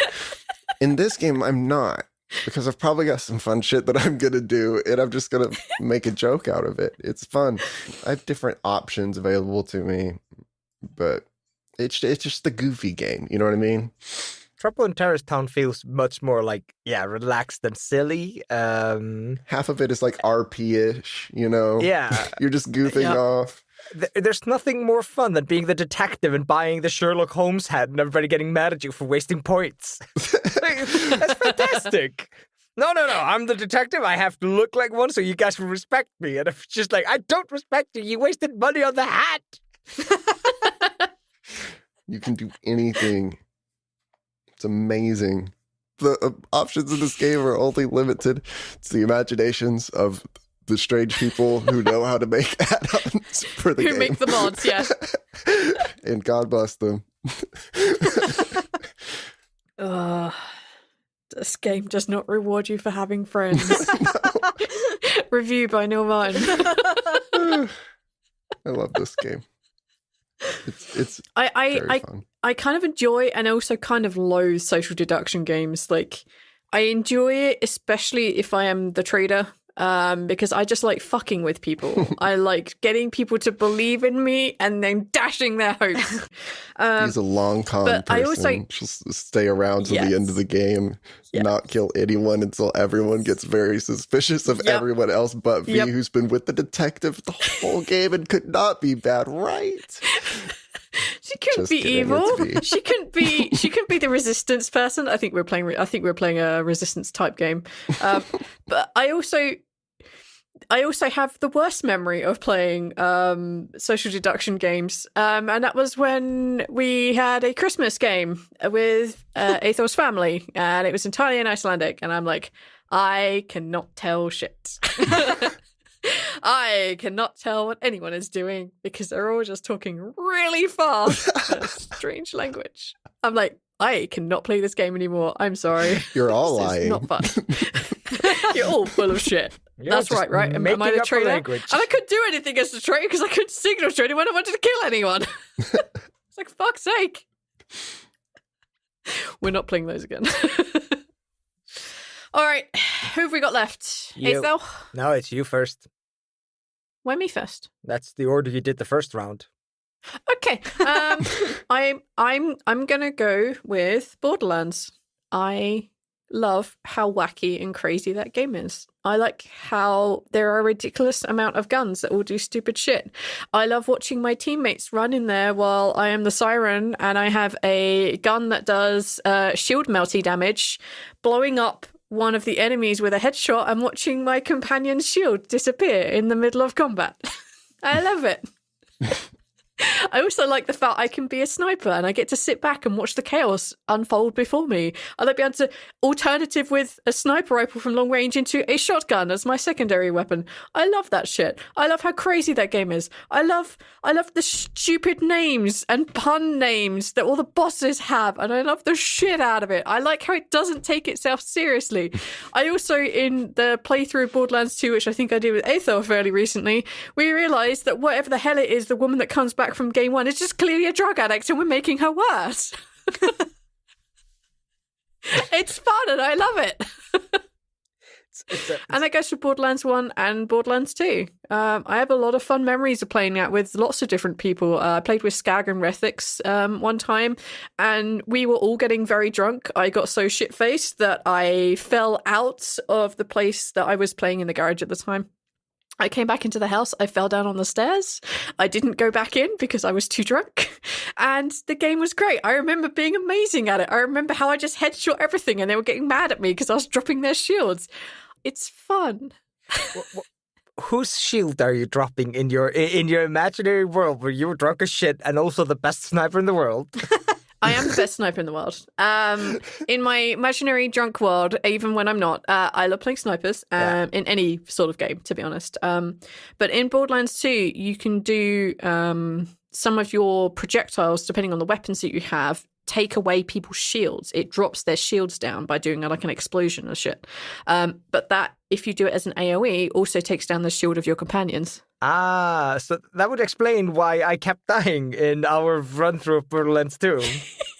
Yes.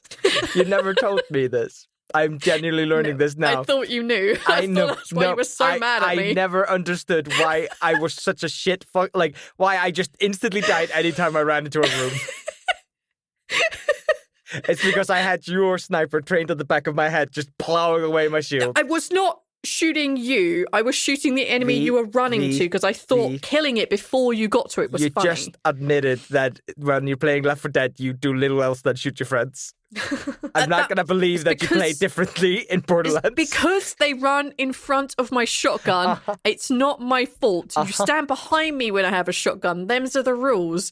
With snipering in Borderlands, just decide not to play a character that runs in because I will melt their shields and yours. You took a precision weapon and did the one thing possible to it that would make it into a hazard for everyone in front of you, the person with the longest range weapon. Yes. It's 10 out of 10, shotgun. IGN. 10 out of 10.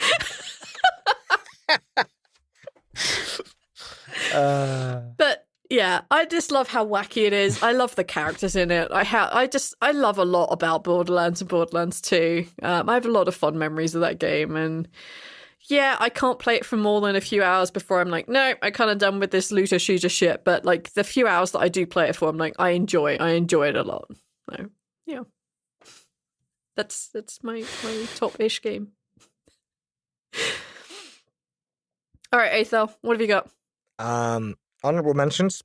I was going to leave them to last. I find doing the honorable mentions at last being weird, so I'm going to do them before I do my top one. Okay, well, you're going to make the rest of us feel weird when we do our honorable mentions last. I'm okay with that. You shot me in the back of the head while we're playing Borderlands. I don't care. I did not shoot you. Uh-huh. All right? It's not my fault that you're in splash damage range. All right. If you're going to make me feel bad about it, I'll go for my number one first. All right. So when I was younger, we used to play We used to LAN a lot. It was just the thing we did. And we'd probably LAN like maybe 4 times a year. We would manage to get somebody's garage. We would all come together on a Friday evening and just play Friday, Saturday, Sunday, and then like everybody takes their computers home at the end of Sunday. And we'd play a variety of games. We'd play Red Alert 2. We'd play Counter-Strike. We'd play like a whole host of just dumb games. And there's one game that just stands above and beyond all the others, and that would be Alien vs. Predator 2. That game is something else, playing multiplayer, playing especially a LAN. Because it wasn't the best game when we started playing it, because everybody was either playing the Predator or the Alien, because those are the alien races. Like, that's fun. But then, in my memory, it's me, but it definitely could be hero syndrome. You want to be the center of your stories. I decided to play a human with the smart gun, which auto-aims, and it tore through the aliens. The aliens could not get close to you anymore. And then it became humans versus aliens, and everybody stopped playing the Predator. And that may have been some of the funnest fucking things we've ever done, because the game is very dark and the aliens are very fucking sneaky. They can run on walls, and you have the little like sensor, the beep beep sensor. So you can hear somebody running around. Somebody's in the fucking vents, and you've got your goddamn gun, and you run out of smart ammo, so you only have the pulse rifle, and you can hear the goddamn alien somewhere, and you're just freaking out. But you're playing a LAN. Like, you shouldn't be this tense. You shouldn't be this scared. But it's so fun. It's so fun. And the best game mode by far was Infection, where one person starts as an alien and everybody else starts as the human. And every human the alien kills becomes an alien. Thusly, the aliens slowly outnumber the humans. Because we learned how to play, so it became really hard to be the alien. Like, you could only really get the humans the first 2 minutes of the map. After that, everybody had gotten together. They were a huge human group that was impossible to break apart. And then the humans started doing dumb things intentionally. Like, okay, I'm going to run a circle real quick. And like, the alien's going to try to get me, and I have to try to survive while we do that. And that was so fucking fun. We'd start making up our own rules and own scenarios where we had to play within the rules. And it was just so fucking fun.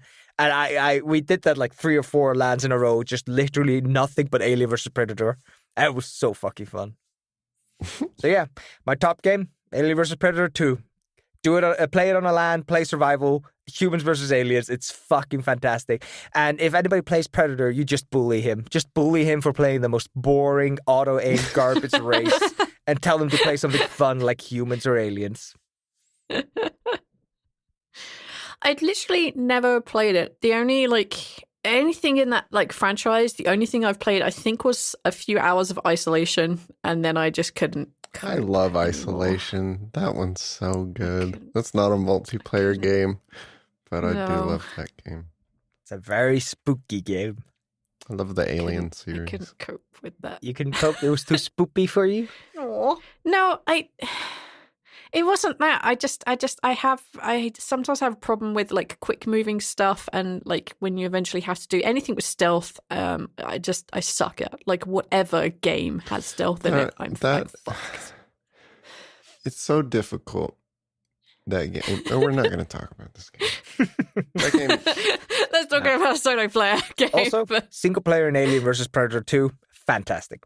You can play as the entire story as alien, human, and predator. You do it in that order, and it's they each have fun. Their individual storylines, yeah, right? Yeah. So I've picked up through osmosis and from my friends that have played it, the basic gist of you play through each of the story modes, depending on whether you're human or whatever it is, and then it's just like a fucking battle royale of bullshit when you hit PvP group modes.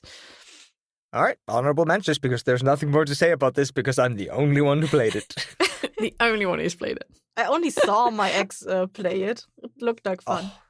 It's so much fun. Like, it requires a group of more than 4. That's the problem. Like, you need to be like 6, 7 for it to be really, really fun, because otherwise the levels are too big and empty. But does it get fucking good. And don't play with the fucking expansion pack. I don't know what the hell it is about it, but it just makes it less fun. I concur when, like, for example, like Left 4 Dead 1 often has the download shit that makes like mechanics from Left 4 Dead 2 in it. Like, don't do that either. Like, downloads for multiplayers, don't do it. It's bad. Why are you bringing this back to Left 4 Dead 1? Because how much you are just like, nope, Left 4 Dead 2 is better. Like, nope, don't download that for Left 4 Dead 1. Because It Valve doesn't need put it. effort and work into adding and making Left 4 Dead better. The expansion pack was a money grab with and the mechanical robot thing that Ridley uses in the second movie. Like, that's all they added. It was just the grabber motherfucker. Yeah, they added that and just a couple of like garbage guns. I don't remember. Like, I just remember the expansion pack ruining it. Aww. All right then, Eyþór. Let's do your honorable mentions before you explode. I'm teetering on the edge. The first one is my one and only MMO that I ever played and enjoyed, which would be EverQuest 2. I don't know what it is about that game. I just like it. I find it soothing. It's fun. It's got beautiful music, but it was very much like a WoW clone. Like, they were very much trying to cash in on the WoW thing. So it just didn't work. It never became huge. I think it's still around, a free-to-play version of it now. Did EverQuest come out after WoW? EverQuest 2. EverQuest 1 was... Oh, okay. Yeah. Mm-hmm. And yeah, I just enjoyed that game. I thought its gnolls were fantastic. I thought its monsters were fantastic. I thought its world was huge and beautiful, and I really like that game. But it's like, I don't like MMOs. I find them to be Skinner boxes that make me sad when I realize I'm in a Skinner box. What is a Skinner box? Skinner box is there was a guy who trained rats to press a button to get treats, but eventually he took the treats away. But the rats keep pressing the button because they've just been conditioned to press the button. Okay. And nothing's good's coming out of it, and they're not enjoying it anymore, and they're not happy to press the button, but they've been conditioned to press the button. Yeah, I think that's the I've been like 4 years free of World of Warcraft. Congratulations. Like, it is that. Like, there is a point where you are bouncing around Stormwind because you're waiting for a group to come together and you're not enjoying the bouncing around and you know the group is going to suck. Yeah. But it used to be fun. You used to get treats when you press the button, but you don't get any more. But maybe one day. Then I want to give a shout out to Team Fortress 2, probably the best just battle royale multiplayer game. Just such a mess, so fun. It was great back when I played it. It's apparently like moved in a different direction. I don't know. I don't care. I enjoyed it back then. And then more recent games that have come out in the last 4 years, maybe 5 years. That would be PlayerUnknown's Battleground, or PUBG as it's known. Is this PUG? No, it's not PUG. It's PUBG.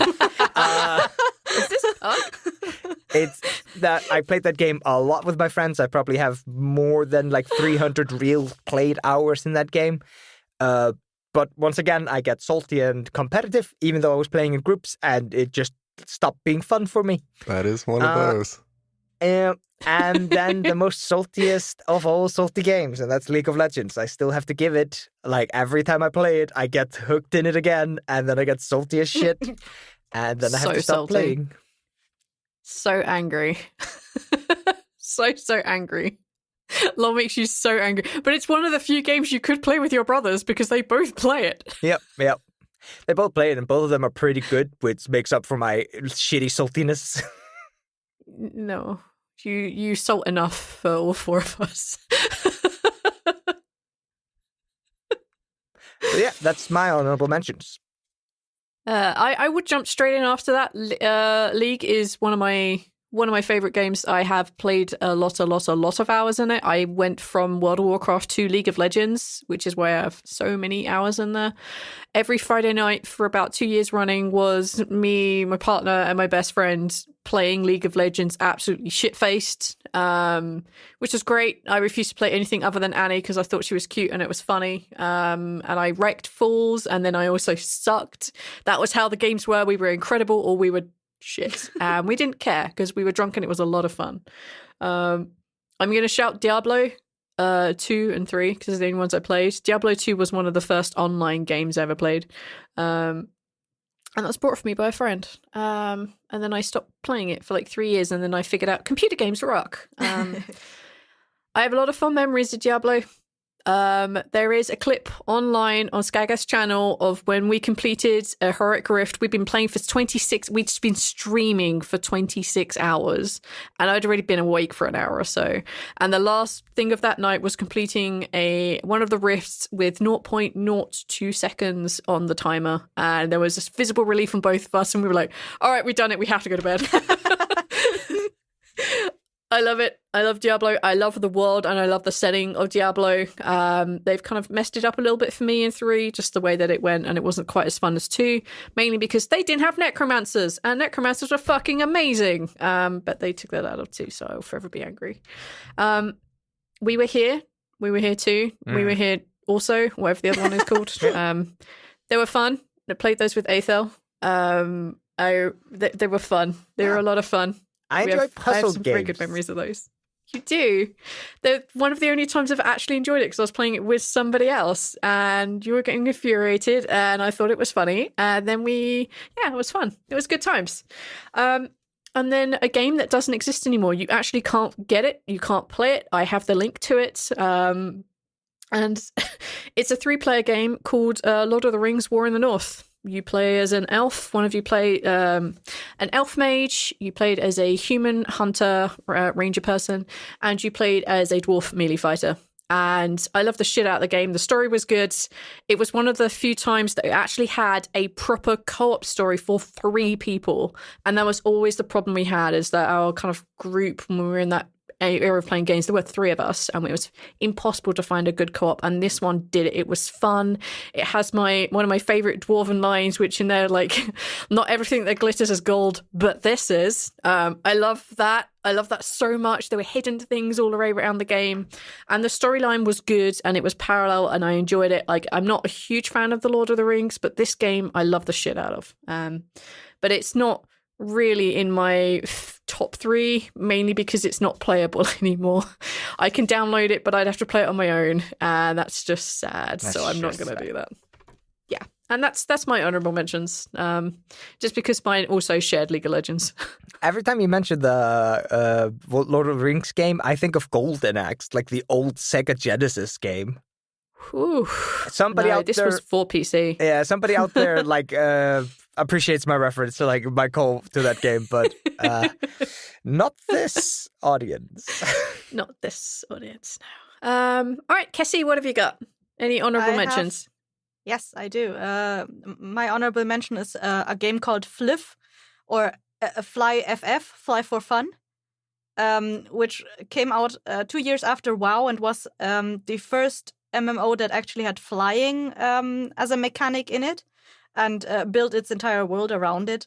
It was a really fun little game. Like, you had to level up to, I don't know, level 10 or 20 or something to get the flying capabilities, but it was a lot of fun to do it. I think I played it while I was having a WoW break for whatever reason. I don't remember exactly the reason. Because you ran out of money. Maybe.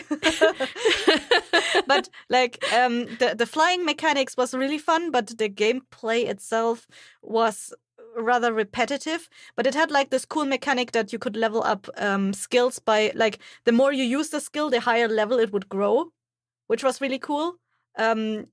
I remember I played a healing class, but like the healing class also had like a sub, like it split up into 2 paths, which was either focused entirely on healing or focused on damage. And like you could theoretically unlock both classes entirely if you just use the skills often enough. Because the skills would level up as much as you used to. So as a healer, your skill would level up faster than your damage skills, but you would still have some kind of levels in the damage skills, because occasionally as a healer you need to defend yourself, which was a really cool mechanic. And I don't think I ever encountered that in any other game so far. No, I do remember there was always a competition between when I did raiding for 10 and we had only 2 healers, me as a resto druid and my buddy of mine as a disco priest, discipline priest. We used to have a competition who could get the most damage as a healer. So I would be spamming out fucking moonbeams while like he was just doing pain, word, death, or whatever the fuck it is. We were the only 2 competing in our healer class, but yeah, although ours never leveled with like how much we used them, it was just like, can we do this at the same time? It definitely wasn't a mechanic and it wasn't a smart move. Sometimes I do remember that sometimes I left my computer on the entire night and just stuck something on the F key that would trigger the healing effect to level up the skills. And like at higher levels, I don't remember how high the levels went, but like at the higher levels, even an entire night of just pressing that skill repetitively would not get you an entire level up. Like maybe, I don't know, 5 to 10% up. It was a lot of healing that you required to get that up a lot. And my other honorable mention is a game from, I think, from Korea. It's called Blade and Soul, because it's really pretty and it was it actually had like really squishy characters, which I really liked. Not squishy in that you could easily knock them out, but like when the characters moved, their entire like their attire and their clothes and everything had weight to them. So when it moved, like it would turn along with it, which I found really impressive, and like it interacted with other players, I think. Which was really cute. You just enjoy fluffy things that like bounce and like you just like bouncy shit. It had cat people in it and they had really fluffy tails and the tails would just bounce around. It was so cute. I rest my case, Your Honor. Yeah, I think I'm just a sucker for game mechanics, like unique game mechanics. Mm. You want some fucking unique game mechanics? Play Urban Dead. It's a text-based, massive multiplayer online zombie game. You know my aversion to large amount of text, right? Your favorite game is Journey. I could have surmised. No text.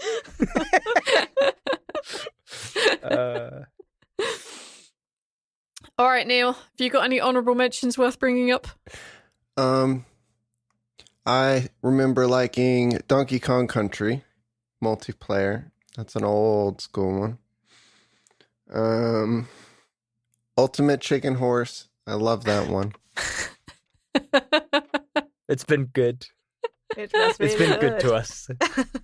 It is a ridiculous game. The Burger King Big Bumpin' game was good. And I believe you've mentioned this before, because I was just as nonplussed last time. Yeah, he talked about Sneak King last time. Big Bumpin' is a different thing. I don't know about that one, but Big Bumpin' was good. It's like an over-the-top bumper cars. There were many different games you could play on it. It was very good. They had bots, so you could play it with bots if you didn't have friends. But it was very good, and this is the point in my life before I'd done any drugs to enhance such things that you might suspect you would need to enjoy a game like Burger King Big Bumpin'. So just to know, this was good. Just as... Without drugs. Go find this. Go find this and play it. It's good. It's you don't have drugs, free. Play this game. You can probably just Gets you the same effect. Someone will give you a copy of Big Bumpin' from when that was the thing. I'm not going to go into Reykjavik and randomly ask someone for a copy of Big Bumpin'. May get me in trouble. A game that is very expensive now, but I enjoy the multiplayer on both versions of this. The Xbox version and the N64 version of Conker's Bad Fur Day had very good multiplayer and very different multiplayer from one another. The old N64 Conker's Bad Fur Day multiplayer was very cool. Xbox 360, the Xbox, it wasn't 360, Xbox version, way different. Way overcomplicated, baby. Neat, but harder to get into. But that old classic, I love it. I literally have no idea where any of those games are. Conker's Bad Fur Day, it's a good one, V. Nope. It's a good one. It's like It's the same level of obscurity for me as is your bump and grind like Burger King. I really want I to remember share this Kronkers, game but- with you now, though, because it's so good. The single player in this game like parodies so many movies and things. I love this. We should see if we can get Conker's Bad Fur Day to be emulated and get V to play it on stream. I can do that legally because I actually own. Oh, It's expensive totally to find legally. the copies of this, but it's legal to play it if you have the like physical copy. And I own both. I would never do anything than legally buy my copy at the local stores. Well, I mean, I'm just putting it out into the world. I know. I'm joking. I'm referencing a dumb fucking thing me and V watched It's recently. expensive to buy this. I remember I picked this up when Blockbusters were going out. They were going under, and you could like pick up the N64 games for like basically like 3 of them for like $5. I picked up Burger King. Not Burger King, sorry. I was distracted by the thing Eyþór You was brought doing. Burger Sorry. King from Blockbuster. No, I picked up Conker's Bad Fur Day in that thing, and now that game is expensive. If you go and find the N64 copy of Conker's Bad Fur Day, it's expensive, and the Xbox version as well is now very expensive. So those are like collectibles things now. And Didn't so it I also felt exist- like I had to wait. make a point that like I do actually own those. Please don't get mad at us if we do. I think I still have them downstairs. I might have because I still Really? have all the stuff from my ex, and I remember we had that. Yeah, game. that's a good collectible now. It's legitimately like worth like They left you checking to see behind if a you've got gold that mine, because Cassie. I might have to go through the stuff that is down there. I love that game. I want to do It's a good parody game. very quickly, because you reminded me by saying Burger King, one other game that is multiplayer that I love, but it's only really a co-op, and that's Overcooked Lasagna. because of how angry everyone around me was getting. It was fucking hilarious. I love Overcooked. I played that game solo. I love that game so fucking much. Yeah, that was just because you reminded me with Burger King. Eyþór won't play it with me, and I'm so sad. V's shit at it. Fuck you, man. No, there's a point in fucking Overcooked where you have to play on like the ice levels or whatever. And Oh, yeah, that's the game bad. just becomes shit. I hate the ice levels. I need Yeah. somebody who's better than me at video games to carry me through the levels that make me salty. And unfortunately, that is not V. That is not me. I'm too busy having fun at how bad the ice level is. We're not here to have fun. We're here to get 3 stars at this goddamn level. Oh my god, yeah. Some of them are no, some of them just can't. I guess that's it then. We've done our honorable mentions. We've done a good range of games. We talked about our education systems, which is becoming a bit of a fucking theme in our goddamn podcast. We only did 2 hours. I think this might legitimately be the 3rd time we have tangented on schools. I can probably cut 15 minutes out of that.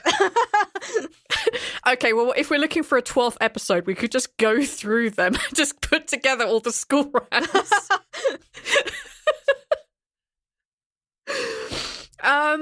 Yeah, I guess that's it for this one. So now we just need to pick who is going to be next. Let me get no, isn't the next? Wait, which one is this? The next one should be Oh. 12, right? Oh no, okay. Oh yeah, no, we had just had a person last time. Yep. That's right, yeah. Cassie wants to invite somebody over again. Cassie's done with our shit. Guys, this is Cassie's like, boring. "Do you Can know we have more guests, please? This 3-4-way monogamy bullshit is boring. Here. All right. Let's determine Did with you the dice just of say doom who is four-way next. monogamy? Yes, that was the joke. All right, next up to choose a topic shall be Cassie. Oh, hey. Oh my God. Wait, no, Eyþór, my bad. Wait, That's what? Eyþór. Me? Shit, I fucked up the alphabet. I fucked it up, guys. I'll do it again. Next up shall be Eyþór. Oh Nailed my it. God, what a random surprise. It is actually Eyþór's turn. Yeah. It is, Okay, yeah. okay. I want to do You don't have to choose now. top 3 favorite albums. It can be favorite songs. Should be favorite songs. Top 3 favorite songs. I'm gonna make it That's easy. even worse. I need to narrow this down a little bit. I just narrowed it from a 12 fucking set into a single fucking song. Yeah, but an album is far easier because it's a collection of songs, like 3 favorite songs. I don't know. It depends on what mood I'm in that day. Spotify and ask what's my favorite album. What was the music thing I tried to do that we were told I couldn't do? Oh, it's basically music. So are we doing song? Yes, we're doing song. Okay. Thank you all very much for listening to our 4 top 3s multiplayer video games. Nailed it. I'm nailing this outro. Thank you so much for listening. Yeah, this is going to be... 4 top 3 schools, I think it was. I've forgotten what we were talking about. You distracted me with music, with song, and then albums. I'm like, yeah, but is this like albums? Are we talking soundtracks? Because it was like... And then my brain got confused whilst I was speaking, so that's why things were a little strange. Thank you all so much for listening, and we will catch you next time. Bye! Bye! Hi everyone, it's Fee here. Thank you so much for listening to this episode. There was a lot of fond memories in the games we used to play as kids. I don't think there were that many modern MMOs that we mentioned. I think because we just don't have time anymore. Well, hopefully y'all found this enjoyable and that there are some things that you remember. And if you have any additions that you think that should have been in our top 3, then feel free to hit us up on all of our social medias. You can find us on Facebook, you can find us on Twitter currently, you can email us, and all the links are in the show notes. So go ahead, do that. Let us know what you think about our choices. You're about to hear an ad for Dungeon Dads. Please go give them a listen. They seem like a nice bunch of folks. Other than that, bye. This has been a Blighthouse Studio production. Thank you for listening. Dungeon Dads is a podcast of 4 dads. John, Tim, Sam, And me, Tom, playing an epic game of D&D. But it's really a story of 3 mismatched heroes. Jonas Silverwind, a highborn wizard. I am going to cast Mage Armor. Abel Rockbrother, a wayward cleric. Tempest, will you please, in your infinite wisdom, help me to kill these men? And Filnir Omajira, a warlock who's made a pact with a higher power. I owe it my life. Guess you had to be there. Come for the epic adventure. This army of barbarians in fur and leather, they're rushing the war wagon. Stay for the dad jokes. So, here's the whole, fellas. So quoth the queen. And 80s references. People are people, so why should it be that you two should get along so awfully? Find us at dungeondads.com or wherever you listen to your favorite podcasts. Hey, not bad. Can we do one more take where you pretend like you actually like the show? Yeah.